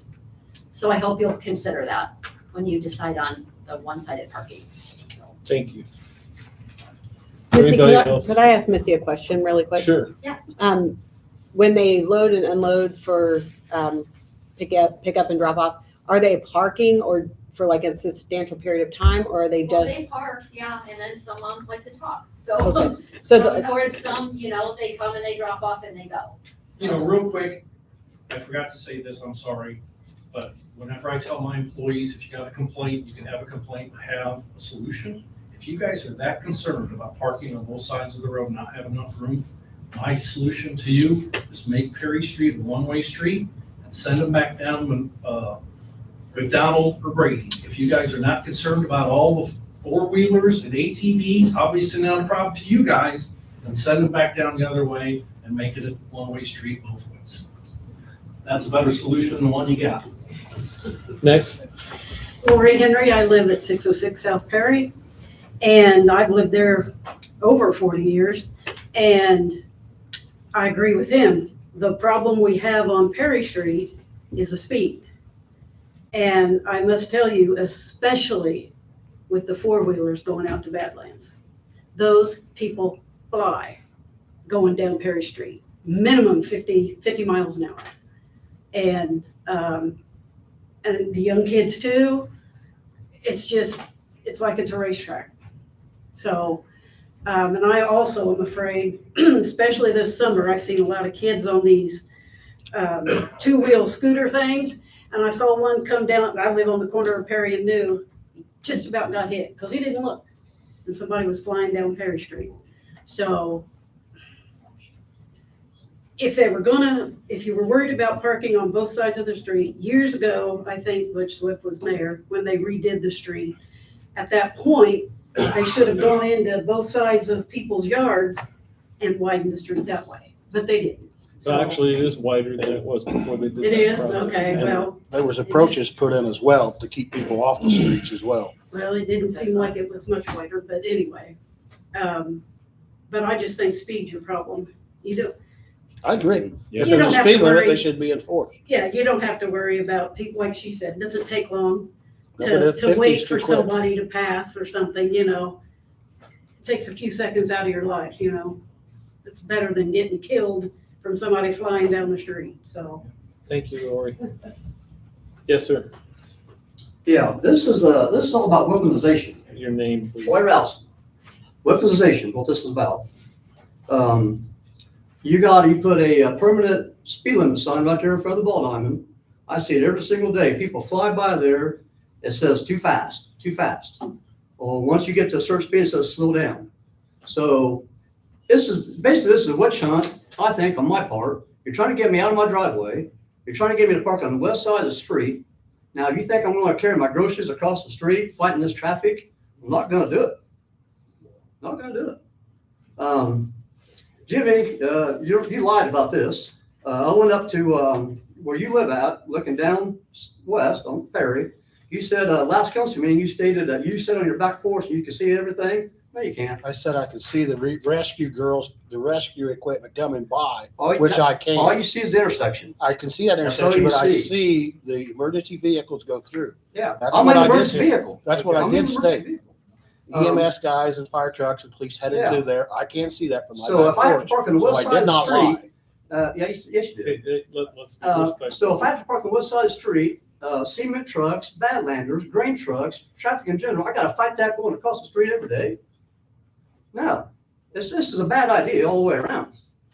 Park like that. If you want to do something with Perry Street, you need to make it a snow emergency route, is what you need to do with Perry Street. When it snows, everybody gets off the street, and then the boys can clean it up curb to curb and really nice and look good, instead of fighting around they are right now. That's what Perry needs, a snow emergency route. If you want to do something with Perry Street, you just need to leave it the way it is. Because people, they just fly through there. I mean, I see it every single day. So for me to have to go across the street and fight traffic going back and forth every day, unload stuff out of my truck. Sometimes I work on our vehicles in the driveway. Now you think I'm gonna lay on Perry Street to work on something? It ain't gonna happen. You need to leave it the way it is. This is a weaponization is what this is all about. A vindictive council. Thank you. I'm fed up with the council. Thank you. Is there anybody else who would like to speak about the Perry Street situation? My name is Denise Roudson, live at 1008 South Perry Street. I do not like the idea of Perry Street going to West Side parking. I am handicapped. I wear braces many days. A lot of times I can't even walk or I end up falling. I'm not walking across the street and fall in the middle of the street to be hit. It's not happening. And if you're so concerned about the speed and people having issues, put a four-way stop at Lithia. That helps Harrison Steel guys getting in and going to work. It helps everybody. It slows them down. There's no stop sign from Jackson to Sycamore. None. So of course they're gonna speed. But that at least gets the speed down if you put in a four-way stop. And this is a vindictive move, by the way, Thank you. because of me following against Thank you. John. Absolutely. Anybody else want to speak about the Perry Street situation? Okay, council, we have somebody with an arm up, late. Charles Chambers, I'm sorry. Here.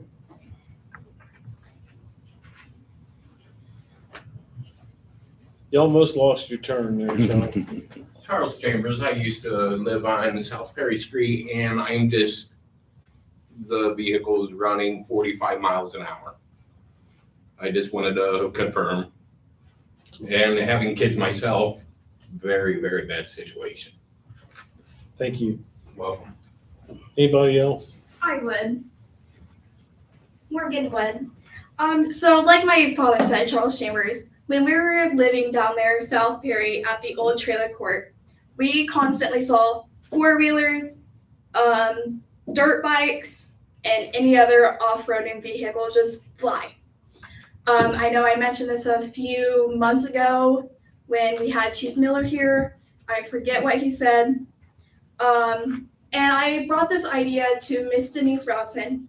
She said it's a bad idea, but I said, I know the businesses here in town might lose business, but there's a turn right out by the Browns Accents in the dirt place where they can turn on that road and then turn on Xavier, and they're right there at the Badlands.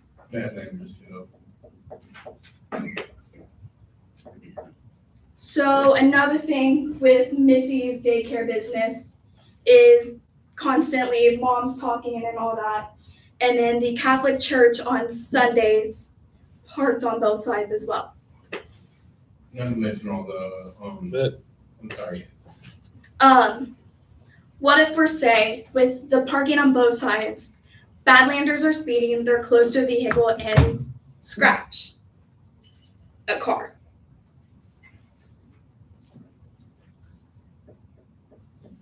Okay, That's all I have.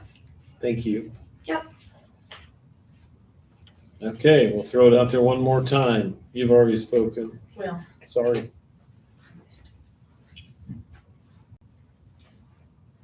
Anybody else?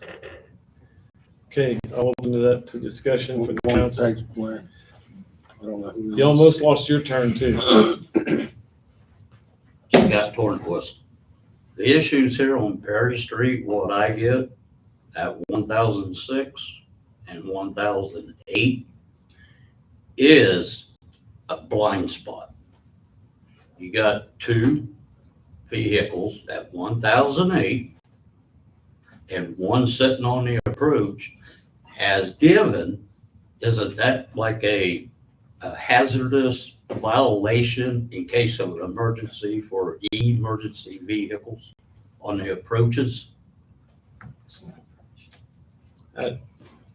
That's, again, I've said this 3 times now tonight. That's why we have it on the agenda to discuss the parking ordinance and clarify that, because it's very open as far as what's legal and what's not legal, the approach, not the approach, between the curb and the sidewalk, the street and the sidewalk is very. Yeah, Scotty, that's later on Open. our agenda. Your point is later on our agenda. Well, I can't really hear back there. I understand. Yeah. People were talking. So we're gonna talk about that when we talk about updating the parking ordinance. But it is a very serious blind spot pulling into my sister's Okay, driveway. thank you. So I appreciate it. Thank you for I your time. understand. Thanks. Thank you. Okay. Discussion amongst the council. Well, I tell you guys, I have to admit that I kind of side with the daycare owners. I've gone down Perry Street every day for years, and the biggest complaint I've always heard was speed. Well, if there is, parking on both sides, it really is kind of a minor inconvenience. And it seems to me that it does serve to kind of slow the traffic down, and kicking, all the parking off one side almost seems like you're wanting to shoot the beaver to build a dam. Just let nature do its thing. I'm not in favor of limiting the parking unless there is something that could change my mind, and that is if police or fire trucks or EMS or somebody has something to add to it, that would be one of the big deciding factors to me. And I hate to say it like this, but I'm just going to. Happen to stop for 20 seconds or something is kind of a minor gripe. It's not a danger. Sometimes we could all just take a breath, slow down just a little bit. I guess I'll ask any of the department heads here, do you have any concerns or any reasons why there should be parking only on one side of the street? I mean, as far as the fire department goes, we don't have an issue. Generally, when we go down Perry Street, our lights are on, people get over for us, so we generally don't have an issue. So it's hard for me to comment on it because we don't live on that street. We don't see the traffic like they do. Right. So, but you don't have any trouble, any we do hindrances? not, Okay. generally. Kyle, can you think of anything?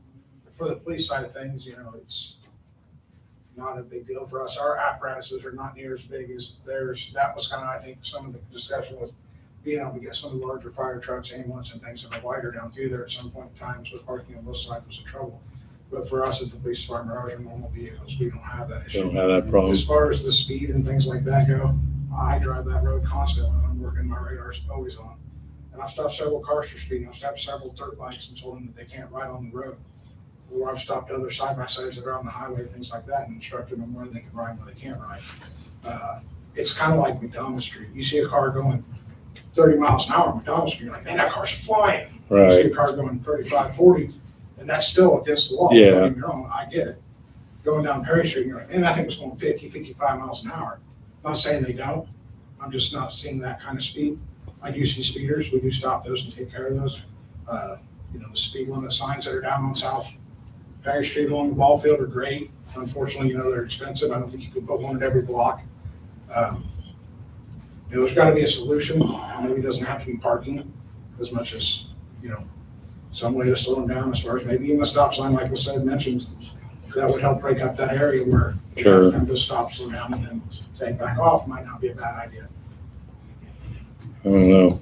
I recommended this a couple years ago, and I think Mayor Grant was on the council at the time, is that you can have, my recommendation would be to have a traffic study done throughout the entire city. Because Perry Street is not our problem on the fire department. We have more of an issue on Brady, McDonald, Jackson up at the Split. Those streets there, we can't get through at all. And that's my problem.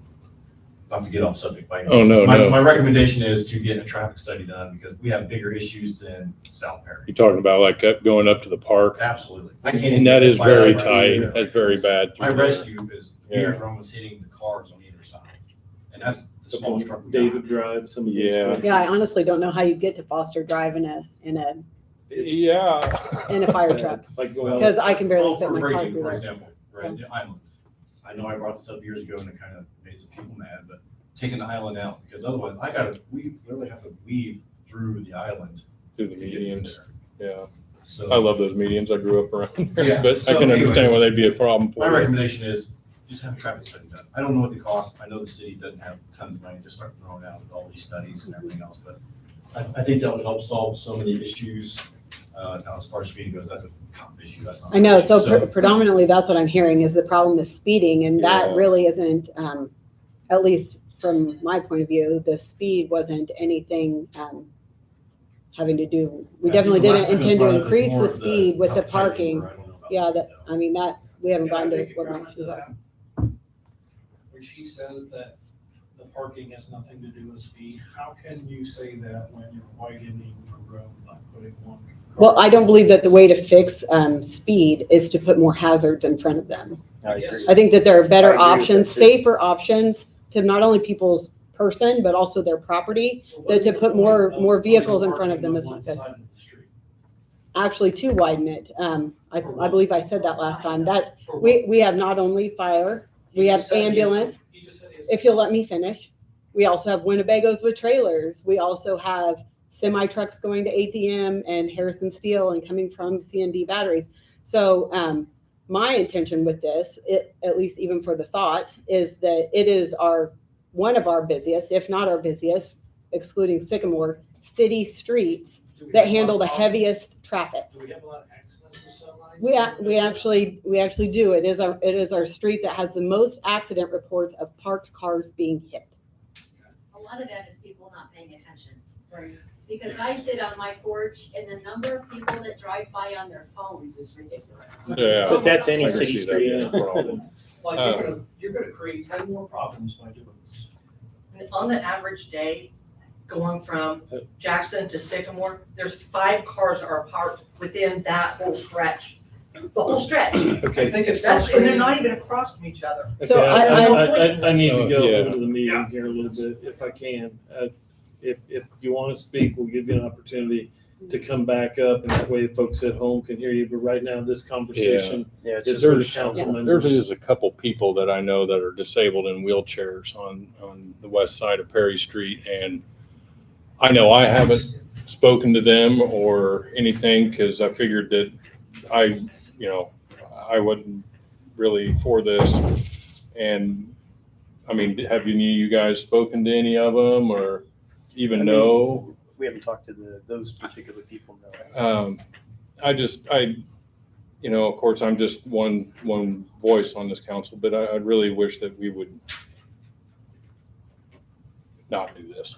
Nate, I got no trouble not doing it, but like I say, to slow things up, maybe we do need to keep a better eye on the. I think the best thing we could do is take a look at this and maybe get some ideas about some things that we may, I would almost entertain a stop sign idea. I hate that idea. No, I don't like that. No. I know it's, They'll stop. I mean, mainly because for as long as I've known, I've just gone down that street. It's to get. It's probably going to introduce some wrecks like it Well, did. and that's the thing, they put added we made that 4-way down Grady Street for me, and I tell you right now, it was scary pulling up there. People blow right through it.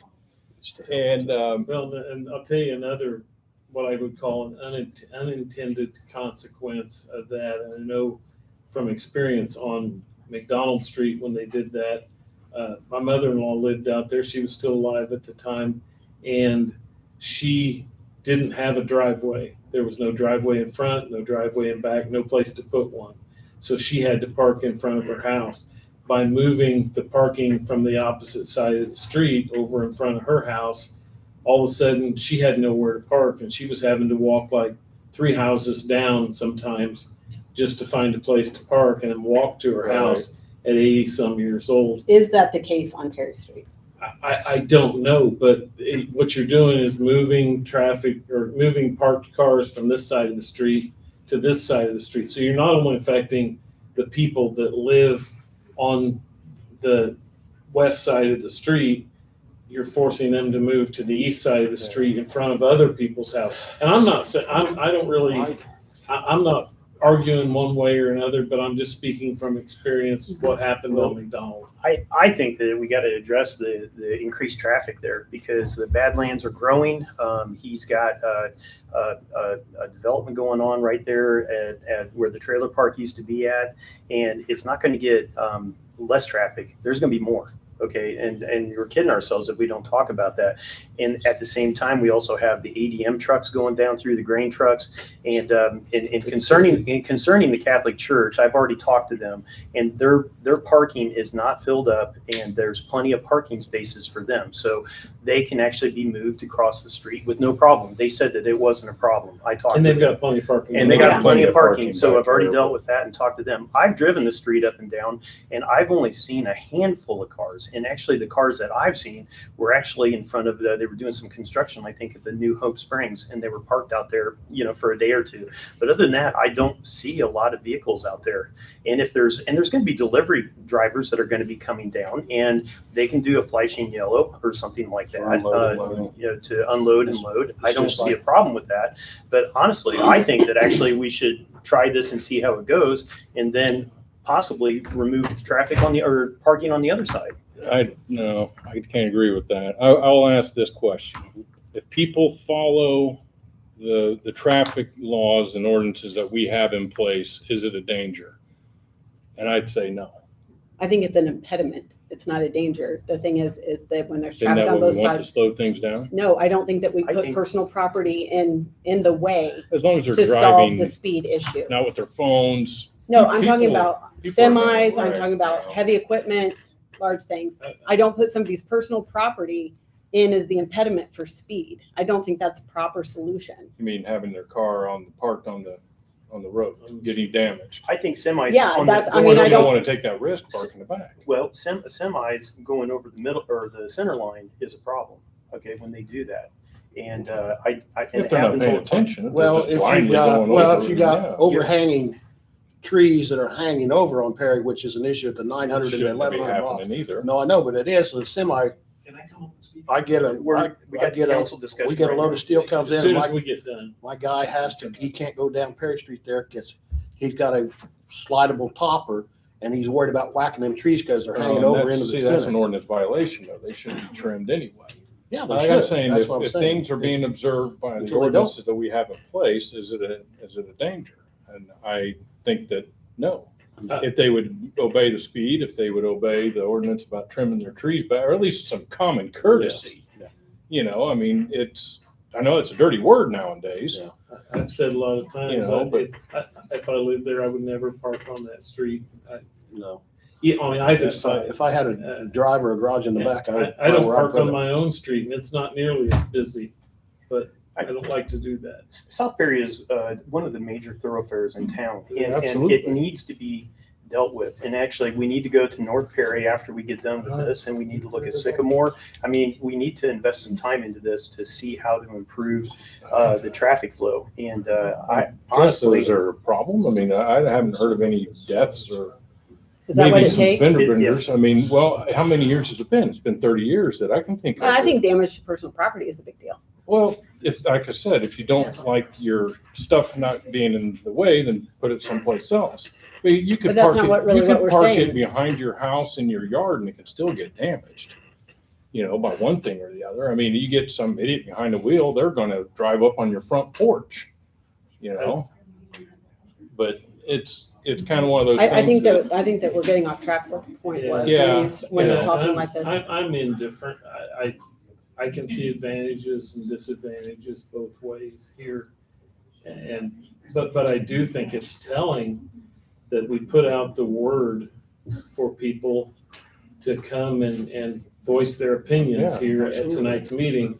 I've not heard anybody come up here and say, yeah, we think this is a good idea. The only people I've heard say it's a good idea are sitting up here. The people that have come up and made a point to come to the meeting and give their input have 100% said they're against it.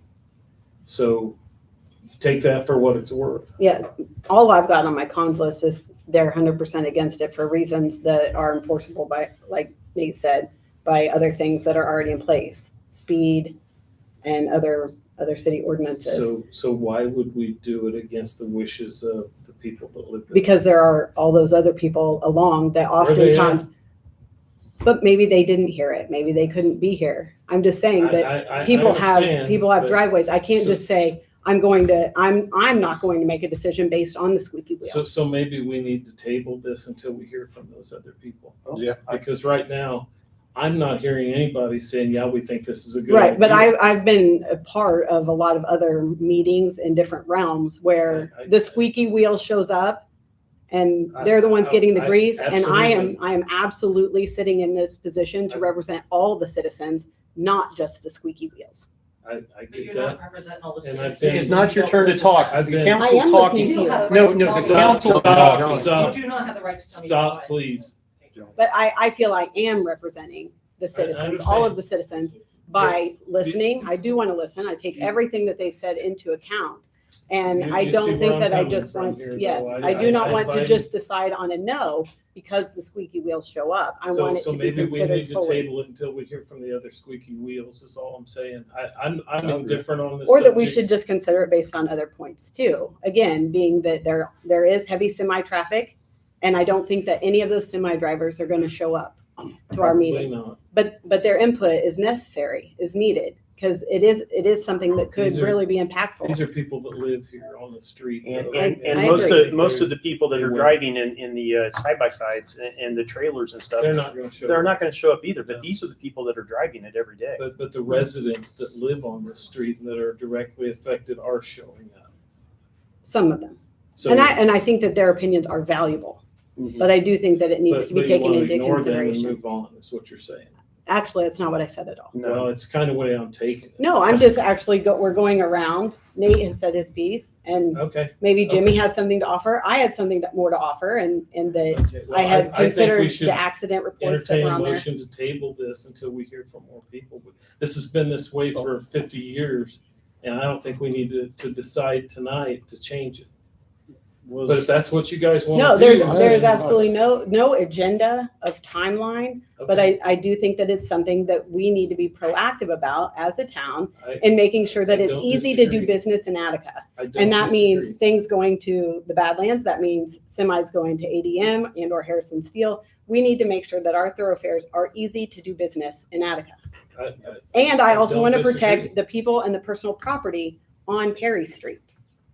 And like I said, I'm indifferent, but like I said, all the people that I've heard tonight say otherwise, and I don't want them to feel like they were ignored. So I don't. Oh, I absolutely They've been do not. heard. They I haven't been would- ignored. I would propose that we entertain a motion to table this until we get more input. Before we do, Jimmy, this was kind of something that you brought up. I mean, we haven't, do you want to say something? We all kind of run over you. a little I've bit here. initially stated in the beginning, and I talked to the mayor before I ever brought this up, and he thought it was a great idea for safety, and it still is for safety issues where I look at it. I mean, and like I say, they're thinking it's better, and maybe Kyle's admitted they maybe do a little more radar. It might slow things up. I'm not against do either way either, but it's something that needs to help progress things better through there. I'm not for putting a stop sign up, because when they're slowing down, or you're trying to bottleneck through something, that guy does stop, and the dude behind him knows, hey, I'm not supposed to be stopping, and I rear end somebody because I had to bottleneck through there to church or somewhere else on down. I mean, it's just this incident that could happen. And that's the way I look at it. But I'm not, if we don't put it through, I'm fine if we don't put it through. But maybe we do need to table it and see if there's somebody else that does want to come forward that would. Are you going to voice make a another motion to opinion. table it then? I'll make a motion to table it. Have a motion to table it. Do we have a second? I'll second it. The motion is second. All in favor? Aye. Unanimously tabled. I'll make a quick comment. And then you have to come up here, please, and state your name. Well, one, I want to, my name's Kyle Noss. I want to kind of stay as removed of this because I am like toxic on everything I touch right this second. But I do want to make a comment that I do think that everybody seems to want growth in this town. And in some fashion, some might be an apple, some might be a pineapple, and I don't really get in the middle of that. But I do encourage everyone to sit back and think of a master plan. Traffic is a major concern, not just with ATVs and dirt bikes, just every bit of growth, traffic is a major concern. You know, downtown, there was changes there. You know, there's pros and cons and all that. But every area for our town to grow is going to involve change. I don't envy you guys. All of you are in tough spots, and there's opinions one way or the other. But traffic is going to be a major thing. And there's a business that I can't speak to that is growing. That's not me. That's going to impact this project potentially.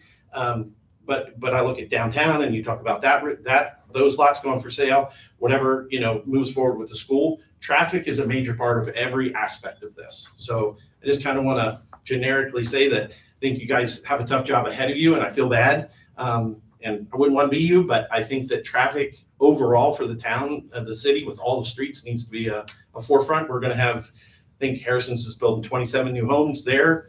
The school, you know, has moved the elementary school out there. There's a lot of moving parts that involve traffic on that road and all roads. Just wanted to say that. Thank you, Kyle. When was the last time the city had a traffic study done? Do you It's remember? been 10 years ago, Has probably. it? Maybe we need to do another Maybe it one, would be a good but idea. At least find out what it's going to cost. I think that'd be a great idea. You guys good for something Oh, yeah, like that? I mean, especially with, So you with can Chief break it Little. down. You can also tell them that you want a 10-year study, 20-year study. My recommendation is, I always think bigger. I would want a 30-year study. Where is the city going to be in 30 years? Where do we want to be in 30 years? And then they can break that down, map it out, and tell you exactly how you need to do it. They do it in Lafayette all the time, right? And it's huge, and it helps. Imagine with their traffic, they probably got to do it quite a bit. It sucks because I drive through it every day in those big red trucks, and it's not fun, but they do their best on trying with those studies to minimize as much as possible. Again, I don't know what it costs. I'll find out. It's just another recommendation to you guys. I think it'd be very I'll find valuable. It would help. I think it's a really good one. ADM, concrete, all the businesses throughout the entire city. At least our main And thoroughfares. the residents are the biggest part, yes. Yeah. So, I mean, some of them we can't control. You know, I wrote a nice letter to the Department of Transportation, Indiana Department of Transportation here a while back about the speed limit out by Taco Bell. And they basically wrote back and said, there hasn't been any bad wrecks there, so we're not interested in dropping the speed limit through there. Okay, and it's like Leslie said, we're gonna wait until something happens, and I guess, and that was my response to them, and I never heard any more back. I had a young man send me a really nice letter here a couple of weeks ago, petitioning for a stop sign or stoplight out there and coming out of Gulf Ridge Drive. And, you know, under ideal conditions, it's probably a good idea. Slows the traffic down through there and gives the people pulling out of Taco Bell and Gulf Ridge Drive an opportunity to pull out safely onto the highway. But the highway's got no interest in doing that, and that's state regulated, so makes it a little bit more difficult. Mr. Vandewater, I cut you off. Do That's all right. you still need to say anything? I just real quick, I agree with Kyle, don't get me wrong, we want to grow, but I think there's right ways of doing things. And, as we talk, and some things were said about, well, we got to look at the streets and, the parking and all that stuff. And we got to make it like, this is a city council for Attica. This isn't a city council for Joe Bob driving from Danville, okay? If I go to Chicago and I got to make a delivery and I got to double park to make that delivery, it is a pain in the butt, but I have to do it. I don't expect Chicago to change their ways for me, okay? They have a city to run. They have a way of doing things. They have to take care of the people in the city of Chicago, okay? That's just kind of how I look at it. And I just don't know if we're looking at the people of Attica when we make those comments. That's all I gotta say. Thank you. One last thing I'd kind of say to you guys, take a look at this stuff and jot down some ideas. I think we could probably really, What is it? this is just the thing that Larry gave That's us. the about ordinance, the current parking ordinance I've that I noticed said it. wasn't very clear. Yeah, I noticed a And couple. That's on the of these that agenda. need some clarification. We might be able to solve some problems just by clarifying existing ordinances. And, like I said, if we Like what, for example? Oh, for the point one here under B, on a parking on a sidewalk between the sidewalk and the curb. Sidewalk, and what if there's no curb? You know, sidewalk in the road, is it the grass area? If you Can there put gravel be- on it, does that Can make there it be okay? a gravel on it? Yeah. Another one on here, it's like in front of a public or private. Look at this, guys, and see if you can brainstorm some ideas, kind of clarify things a little bit. And Yeah, maybe like instead of the I- curb, maybe put the street to the Yeah, sidewalk. or stuff something. like Larry, that. could you help me? You probably know more than any of us up here. What was the rationale for no parking at all on Sycamore Street? I think the idea was because the school was out there at the time. The heavy and traffic from the school? There Was was, that- there was heavy traffic going in and out of the Rambler Lane Mhm. out there. And they didn't want any cars parked that could Mhm. Yeah. impede the visual of a kid stepping out in between two cars or something. I think that was the thought when that was passed Yeah, back in the day. Yeah, because I can understand that, but there was also the elementary school in town at that time, and we still allowed people to Right. park on Washington. Yeah, And those were but much, it much wasn't, wider. it too. wasn't, Washington Street has some stop signs on it, and it wasn't what I would call a main thoroughfare through town like Brady or not Brady, I'm sorry, Sycamore or Perry Street is. So like in your estimation, it was mainly due to the heavy traffic is the reason why no parking's allowed on The Sycamore. traffic in the school. I think The had the school and the school not traffic. been there, it would have probably been a different story, but the school played heavily into that at the time. And now it's even more so because of the elementary being out there as well. So makes it that much more dangerous. Mhm. I've always lobbied for an alternate route to Xavier Road from 41. And of course, that never happened. I think back when they first started talking about redoing Sycamore Street, I kind of lobbied for, because that road was still there, to redo the road that ran behind the high school between 41 and Xavier, to take some of that traffic off, and the county didn't have an appetite to do that. It was county road at the time, and now that road's completely gone, so. Well, I think we tabled it, right? Yes, Just gotta yeah. vote. But we moved on to the parking, so while we're. Oh, on is that where we're at? Yeah, Okay. we kind of skipped ahead, but I don't want to revisit it since we've already been beating it to death here, so I'll go ahead and entertain more discussion on the parking ordinance update, and like I said, I think we've kind of already beat that to death in Nate's comments and my comments and everybody's. But is there more discussion needs to take place on that, or would you like to table that, look at it, and make some suggestions as far as changes? I know, like I said, if you say no parking at all between the sidewalk and the curb, or the sidewalk and the street, there's probably hundreds of cars that are going to get ticketed tomorrow throughout the city. Well, I think that even if we consider this further for revision, it should be enforced as it is now, because it is. It's hard to enforce as it is now. But there is really no question when there is a curb and a sidewalk that there's no parking there.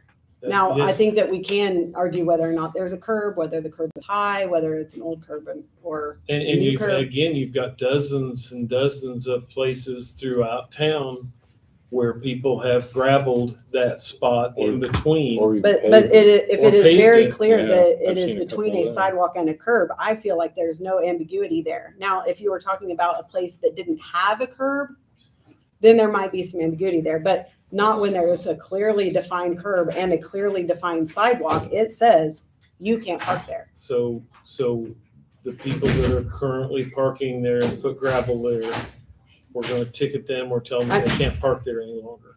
It is in Just violation to of be the clear. current ordinance. Just to be clear. Is it because not a violation of the current If ordinance? it says curb and sidewalk, yes. Yeah, It and says it does on say number very one. clearly. Yeah. So this is something that has been in place and maybe not enforced, but I don't think that us looking to revise it or make it more clear changes that this is the law today and it's enforceable.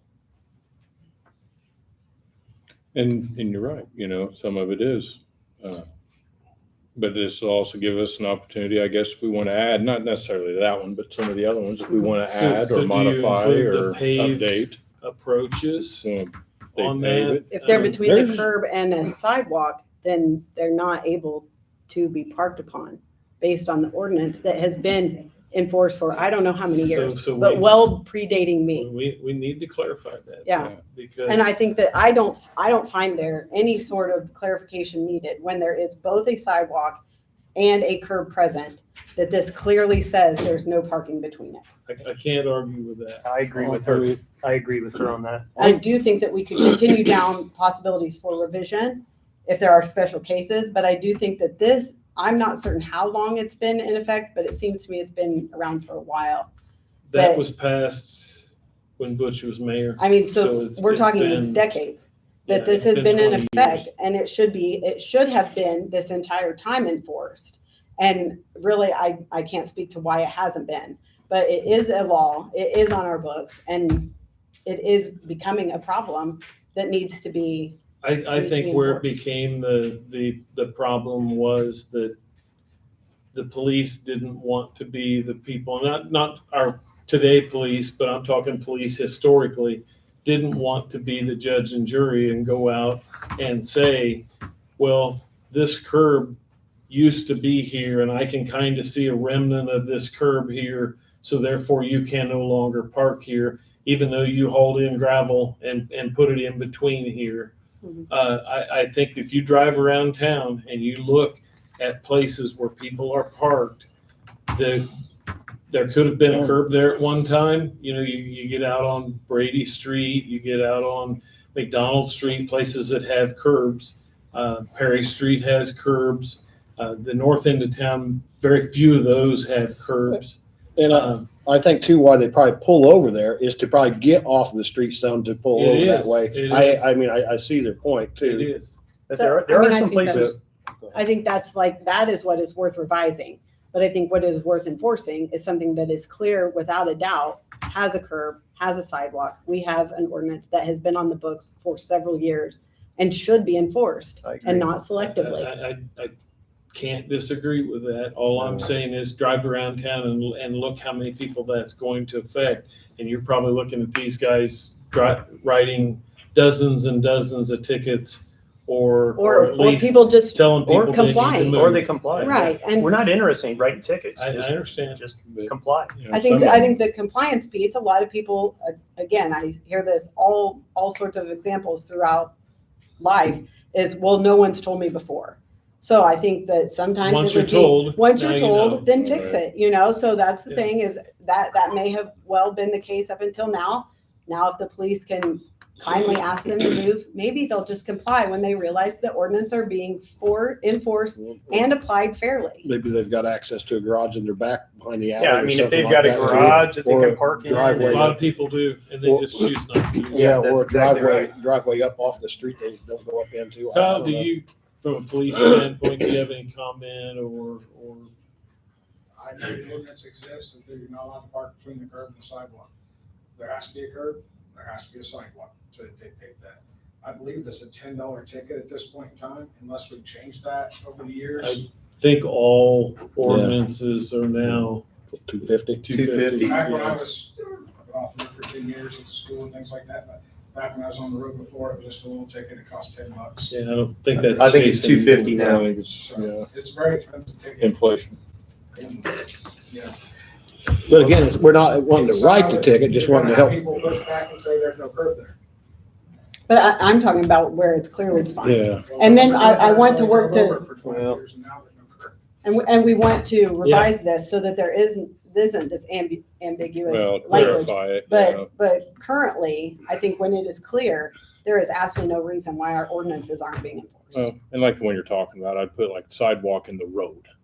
Because like they said, some of these don't have curbs. Sure, but that's a revision, and I think we should table it so that we can thoroughly look at all that before we make Absolutely. any revisions. But I would strongly suggest that we apply the ordinances that we have on the books equally and fairly to everyone currently. That is why they are in there. I got Also a, suggest maybe pushing that out to people too. in some manner or another, whether it be through your Facebook website or some type And I of can certainly communication. put that word But out. these are the ordinances for parking in the city of Attica. Right. If you're not following them, then you're, taking a chance on getting a ticket or something of that nature. We're not doing that. The definition of a curb is the edge where a raised sidewalk, pavement, or road median, central reservation meets a street or other roadway. And so it doesn't necessarily need to be a big curve. It just needs to be Defined. a Division definition. of the street. Yeah, and the grass. definition. Yeah. And so that's the definition of a curb. So Yeah. I got most one. people think about a curb that, it's humped High. up, high, Yeah. but actually a curb is actually defined as where they are, where they're, Any kind of division. yeah, between the division, road yeah, and the- a line or there. division, yeah. I've got an odd question, I guess. It's something I've never really thought about or had to deal with, so I don't really know. But would you need any kind of permission or permit or something to lay that kind of concrete? Like if somebody put a concrete pad there so they could park, on the curb, would they need any kind of permit, or could they just slap something like that in without getting permission? I think technically they should have permission, but that doesn't mean that people have. There's been a lot of places, and again, a lot of places where people have just put gravel there Right. and parked. And, you can drive down some of these streets that have curbs and you'll see a lot of cars parked in areas that, not necessarily on the grass, but they've put concrete there Right. or they've put gravel there I to make didn't a know parking place. Something that size would require a building permit of some type? Yeah, maybe it might be an opportunity. Then the So if you look at Main Street and you go from Main Street down, okay, they park between the road and the sidewalk high up on Main Street, but by the time you get down lower, they park on the road because There's more room. there's more room and there's also the gully there. So Okay, well, you guys want to go ahead and I've already made a motion. have you? I'll second it. no, Haven't what been was your seconded. motion? I did before Leslie started talking. That we table for the Yeah, revision. table. But I mean, I'm only going to be okay with that with And the I'll- assumption that and our I'll- current ordinances are enforceable. I'm the same way. I don't think we should make any ordinances that are unenforceable. Exactly my It's point, but pointless. right now we aren't. Yeah. So, I mean, Right. and it's been stated multiple times here already that we aren't enforcing that. And I think that we need to. I've seen somebody like you're talking about every day. I got to admit, we all have our little pet peeves about things. Mhm. And I see this person, there's a big mud hole in between the curb and the sidewalk. And it's not one of those things, it's like, I'm not going to report them or anything and stuff, but every time you drive by, you're just kind of like, just kind of grumbling a little bit. So I understand what you're saying because I see it every day, but, and it's, there's a couple of them and it's like a sore thumb. Once you see it, you can't unsee it or unfeel it. And, So we have a motion on the table and have a second. Jimmy, was that I'll motion second. on the other topic though? That was on the other one. I You made think. the motion on the other topic, I think, Yeah. not on this topic. Yeah, I'll make a motion to table it. Yeah. One of us, somebody. Yeah. I'll just- I'll second you wanna tabling go the ahead, go revision ahead. discussion. Yeah. Okay, all in favor? Aye. Johnny, was that an aye? Which one are we working The on? very first one I made a motion The on. first one, he made a motion and I seconded it. It's the revision thing of That we're going to table the this. revision. just to kind of look over. Take it Okay, home, yeah, look it over. I'm okay with that. Okay. Yeah. Now, Okay, that's all we need right now. Alrighty.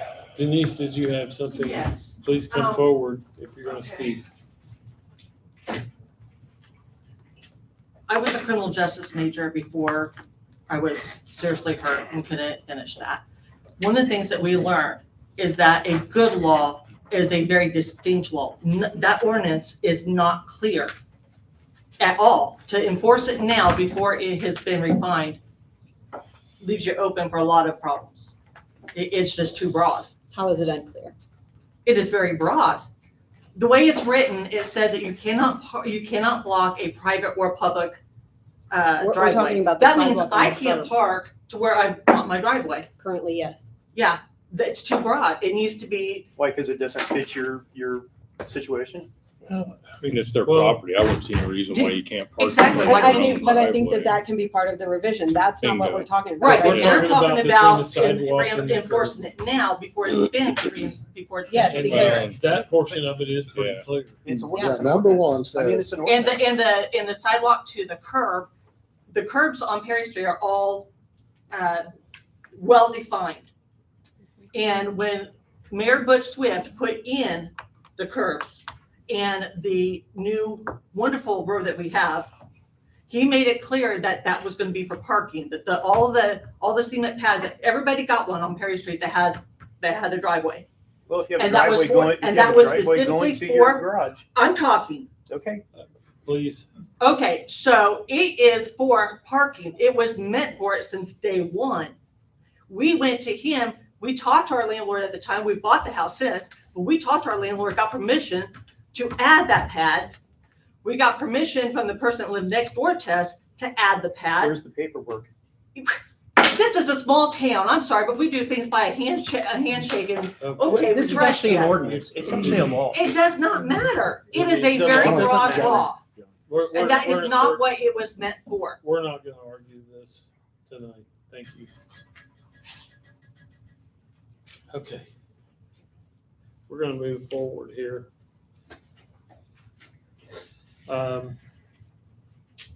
Did anybody have a chance to look at the Main and Third Street intersection near the old law office? I'm gonna move that we table that.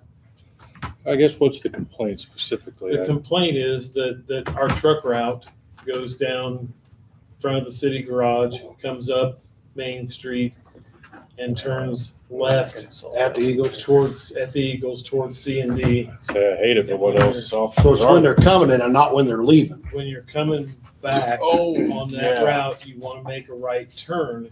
Yeah. And there's not room because there's cars Parked parked in front of the old in law. front of the old law I office. remember now. Not parallel, they're Yeah, angled angled. parked in front of there. And it doesn't allow enough room, so therefore the semis And that's- end up over the curb, or they try to take an alternate route like up Mill Street Yeah, and find themselves in our flower is beds tight. downtown, yeah. off the truck route. So the truck route in my mind should be an easy route for trucks to take, not an obstacle course, because that's where we've asked them to go. And and they're trying to comply by staying on that route, but then they can't because of cars parked and sticking out in I know the better them roadway. driving there than me. I would want that intersection much bigger to try to get. Yeah, I in think a that, line that's, for I it. mean, that is consistent with my belief that it should be easy to do business in Yeah. Attica. Yeah, I look at that intersection and it makes me very happy that I'm not a truck driver. And I think the only suggestion that I had, and I've looked at it several times and driven down there, and actually sat and watched. My suggestion was to at least make the portion of that in front of the law office parallel parking. I'm not saying you can't park in front of the law office, but having cars sticking out or pickup trucks sticking out into the roadway does make it very difficult for a truck to make that turn coming from the back dock at C&D. Does the law office weigh in on this at all? They're not there anymore. So they do have a parking lot. There on the back. don't Yeah, they've they? got a small parking lot behind, because there's nobody clients, working out of there yeah. right now. So I would like, think- I mean, I would like to hear from the owner, if they're agreeable to parallel parking won't deter their business in any way. Well, there's no business going on there right now, other than, It is rented out to a business right now. Yeah, somebody's got it. oh, did they? I mean, I think we need to table it until we get their consideration Yeah, then as something. well. So do we have to ask the owner of that property if it's okay to change the parking in front of their property in order for the truck route to work? I think that we've established a precedent that it's important to ask the people that it's going to affect, Get at yes. least an opinion, yeah. I'm not saying that we have to go by it, but I think that we They're should not have. taking the- it away from them, I'm just asking because if we're not gonna do that, then what are we gonna do about the truck route? So if you don't have a solution, I got a weird how do we idea. fix the truck route, I guess is what I'm asking. Most of them are turning, going towards C and D, Do you, correct? do you We're have not a, gonna do you have a back that depiction way, of the right? truck route? Like, They're really I- only going one way there. correct? I have it in my computer. Okay, because I was like, I can't propose a solution to it when I've I sent don't that to fully know what C&D. I it mean, is. it's a labyrinth to get back there because you're turning at the car wash and you're going down in front of the ice house and you're going in front of the city garage and you're turning up the street in front of C&D and then you're going to turn left Yeah. to go. What if we made down that Third Street. there where the Eagles is? Is there any way we could make that just that corner wider? Because that's really where they're turning. It is. I mean, And you if can we make it made, wider by not having cars sticking halfway. Yeah, out into the exactly. road. You know, I mean, don't just dull that corner somehow. We can table this. Yeah, but I want to take a I good got a look at motion. it because I hate We it. need to I- look at And it. yeah, I'm if not a you big could fan. email out what the truck route is, I would I can send appreciate that to knowing you. that. So we have a motion to table. Do we have a second? Yeah, I'll second it. Have a motion and a se- I did. have a motion and a second. All in favor? Aye. So we'll table that one until next month and do it again. Yeah, that's a messy intersection. I'm a big fan. Okay. Attica Main Street request for funds. If you remember right, we agreed to give Main Street $10,000 of the $25,000 that was budgeted for them for the director for administrative costs. And they've come back and asked for the other 15. So I'll ask Cindy Mason if you'd like to speak on behalf of Main Street. Oh, no. You want me to come up there? Please.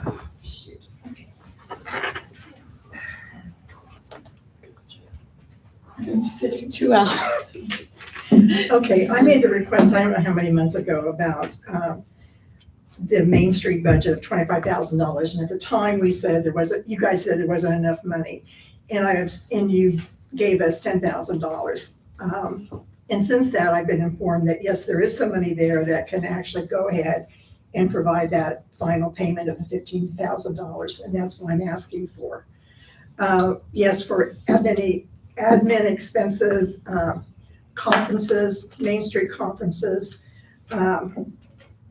We also, I don't know if you guys are aware, you might be, I don't know if you are, Leslie, or not, but when they have the park board has the concerts in the park, the Twilight concerts, they're not able to cut a check until afterwards. So Attica Main Street writes the check for that music, and then we come back and ask for reimbursement.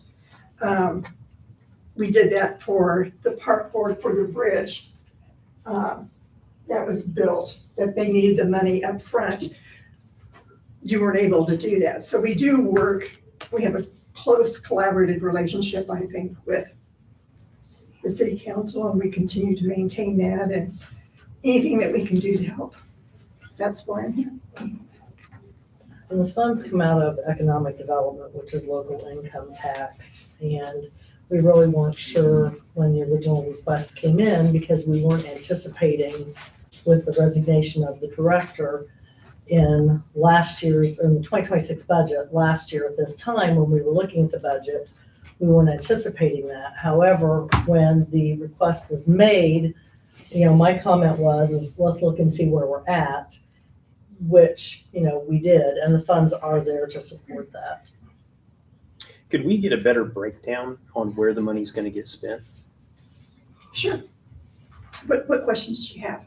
I mean, it's 15 grand. I just wanted to know how you were going to spend it, The insurance that we got for dancing in the street, even though we got rained out. Was Maybe you could just submit it to us. Yeah. Okay. Yeah, I guess that my thought is all those things were in the budget even when the director was still being paid the 25,000. So is there any new or different projects or initiatives that have come about that weren't originally in your budget that are now in your budget with Probably. the absence of the director? Probably picking up money for projects that have been come to us, like through the park board. And even though we might get reimbursed down the way, we'd like to have the money to be able to pay that out. I mean, that's my question. So if in that breakdown, if that could kind of be detailed in there, that's where my thought process is going initially. Okay. Do you need the money today? I mean, because we've No, already no. said that we'd help, right? I mean, Well, getting a breakdown's a good idea, but we've already. Well, we agreed to 10. you know, 10. 10. But she's asked for another 15, which sounds like it's legitimate if you could just kind of line item it out for us. Yeah, I think it's important just to be thorough. Yeah. Do you need it today or I can you do wait a not month? need it today, no. Okay. No. Okay, So we'll have a motion to table this until next month and then we can have the breakdown? Yeah, if you can send it over whenever you get around to it. Okay, Yeah, We get it to Larry, he can forward it to us. yeah, okay, thank you. no Great. problem. Awesome. Thank Is you. that a motion then? I'll make a motion. I'll second it. Have a motion and second, all in favor? Aye. Thank you. We're getting there.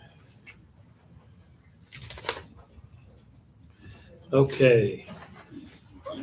Possible data center ordinance, and this was brought up from the Bar's Law Office regarding an ordinance that was passed for Williamsport, I believe it was, or Warren County. Yeah. Larry, Warren County. can I circumvent this here? My opinion is we should follow lead with Fountain County on this, and that, I'd move to table this, actually. So what's Fountain County's lead? I don't know, but I think that we should follow what Fountain County's doing and let them establish the data center ordinance, and that we don't take on the expense. I think we ought to worry about Because we don't even have a ourselves. space, we don't have space for a data center, so. Well, they'll find it. We do have a 2 mile radius Yeah, Yeah. around Attica for our zoning, I just, and the county does not have jurisdiction over that, Yeah. establish that. I So agree, right now, if somebody wanted to come and put a data center within that 2 mile radius, we don't have any teeth in our ordinance to stop that, and the county can't stop it. So this is kind of So- like the thing with the batteries and the solar It kind of is. preemptive. I don't want things. the If state we to- don't have something on the books, then they can do whatever they want. Does the state have something? No. Well, the state doesn't Okay. care. Well, that's what I say, we usually follow their guidance. They In don't my, have it. in my mind, I think we need to protect ourselves. Bingo. We can't count on the county to protect us for We that. have a moratorium on, but not like Larry said, 2 mile radius. So, Moratorium still, end of 28. So should we have a moratorium in Attica? what, I haven't had a chance to look at this ordinance that Warren County passed, but would you like to expand on that? Yeah, so Warren County's ordinance was passed earlier this year, and they just went back and amended some provisions to, for instance, require a closed system for water so that they're not drawing off of a water supply, a municipal water supply, and there's some state laws about that. This was all sent to you guys, right? You had that? Yes, no? Did you send a copy of that? I thought you did. No, I I don't think I so. don't Okay. think, Okay, I thought you did. It regulates where it can go, it regulates what conditions you can attach. Right now, you couldn't attach any conditions to it at all. It would be in the 2 mile fringe where you don't have any, anything to come. Warren County isn't like advocating for them, or they just don't want to have somebody apply and then say, well, we don't have any rules. So- But could we put a moratorium in place while we hammer out the details of what we want this ordinance to say? Yes.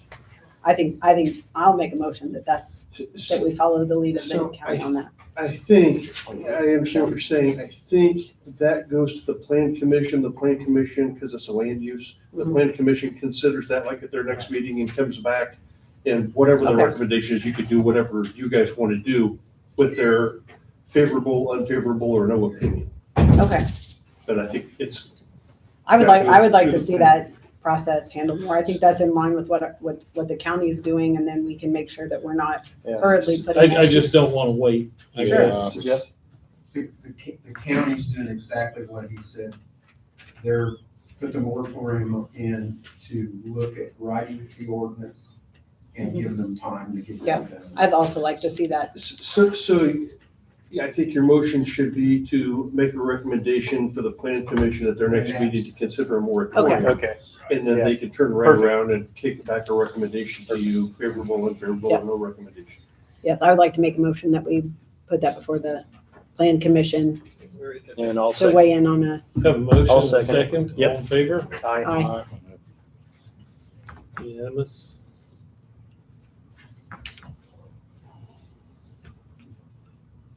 And we've already covered the parking ordinance on the agenda. The only other thing I had was Klingon Auctions. Greg Klingon from Covington's getting ready to have an auction here next door. Unfortunately, Mrs. Leaf that lived next door to our parking lot here passed away in the last couple of weeks, and they're looking at having an auction sometime 9/19 or 9/26. They don't have the date hammered out yet, but they would like to utilize the one-way portion of the street out here by the old library. 9/19's during Heritage Days, so it's got to be 26th. Whatever they got, cleaning, whatever he sets.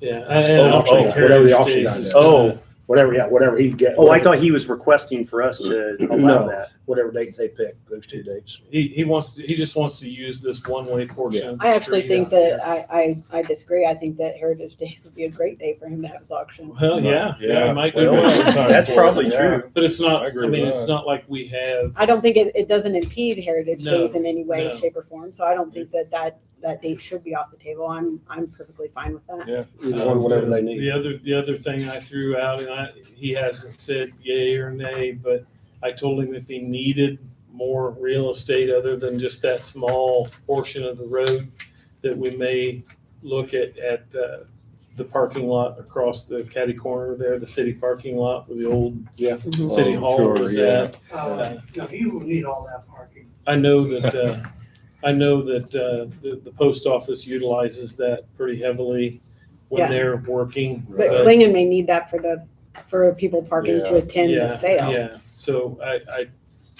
Somebody's gonna steal your parking space out here. probably, Yeah. probably, that'll be a Saturday, I won't worry about it.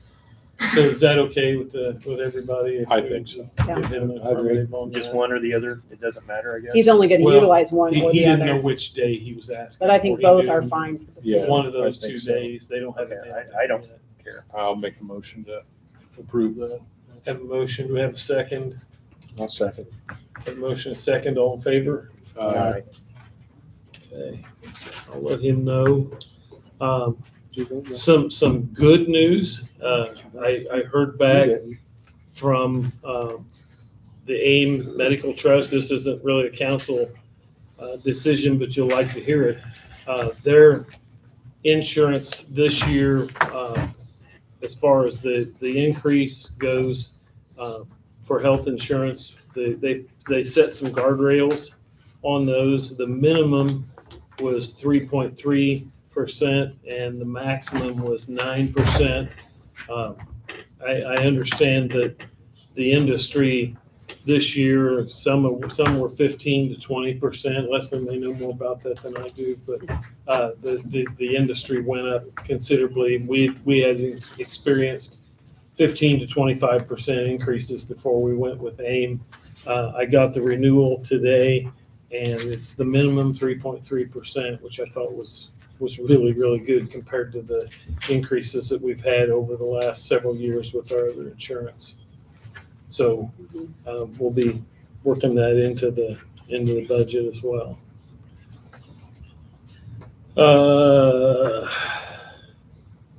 Final roundtable. It's always a good thing. Leslie. I believe we've covered everything I had on And my then mind. some. Johnny? I've only got 2, and they're for Judd. At the last council meeting, we asked you a couple of questions, and we didn't actually slot it in. So we wanted an answer on the 2 Mile Fringe, if you remember about that. I do. And the 2 Mile Fringe requires 2 representatives from the county executive to be on it, either to be a resident of the 2 Mile Fringe or a property owner inside the 2 Mile Fringe. For what? For the Plan Commission membership. Oh. Okay, so say that again. I'm sorry. The county executive is to appoint 2 representatives to the Plan Commission. They need to be residents of the 2 Mile Fringe or own property within the 2 Mile Fringe. So does that make us out of compliance because we only have one? Yes, we're out of compliance. And I don't know that we have just one. I only know of one person that lives in the 2 Mile Fringe, but not inside the city limits. Look at the On the language Plan of people, Commission. I'm not sure. I'm trying to think back through my mind who all. I mean, I believe Kyle's the only one that lives on the 2 mile fringe and everybody else lives inside the city limits. I thought we were out of compliance 2 ways, but I was forgetting about Kyle, so. Yeah. Well, I think, and I wasn't in this office at the time, but I think at the time, and this has been a while back because I was on there, and I think that the county deferred and said, we don't really have anybody, you pick. But we should pick 2 people, not just 1. So there's supposed to be, what I'm saying is there should be 9 people on the planning commission, not 7. Oh, I see. So we have vacancies we need to fill. That's what I mean about. So they could fill really them. there's- But one of the 2 of those vacancies need to be filled by someone that is in the 2 mile fringe. Or owns property in the 2 mile fringe, because Kyle lives in the 2 mile fringe, so he would satisfy either one of those county, the county appointees. If they- So that, yeah, that just appoint brings up an interesting point to me because it's like the only thing that I've known that you don't have to live there to serve, owning property. Well, we've got like the park board, there's, the library has a seat on the park board as well as the school system. But just owning property is sufficient? The person could live in Lafayette, own property in the 2 mile fringe and sit on our board? That's the instance that I'm thinking of. Sounds like it. That's the only way, that's the only time I've ever heard that be in compliance. Yeah, that's true. So it's interesting. 1 second here, I've got that law.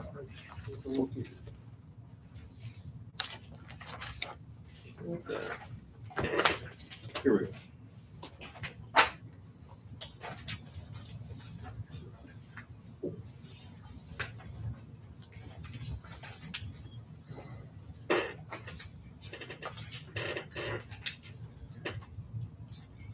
The citizen members must be residents of the unincorporated area, the 2 mile fringe, or resident of the county, and must also be owners of real property located in whole or in part in the unincorporated area. Okay, so they do have to be at least within the Or county. in Fountain County. Okay, And not be of the same political party. So there's kind of hitches to this Mhm. along the way, the That's qualifications. a catch sometimes. Yeah, trust me. yeah. This reminds me of geometry class. I mean, it's hard to,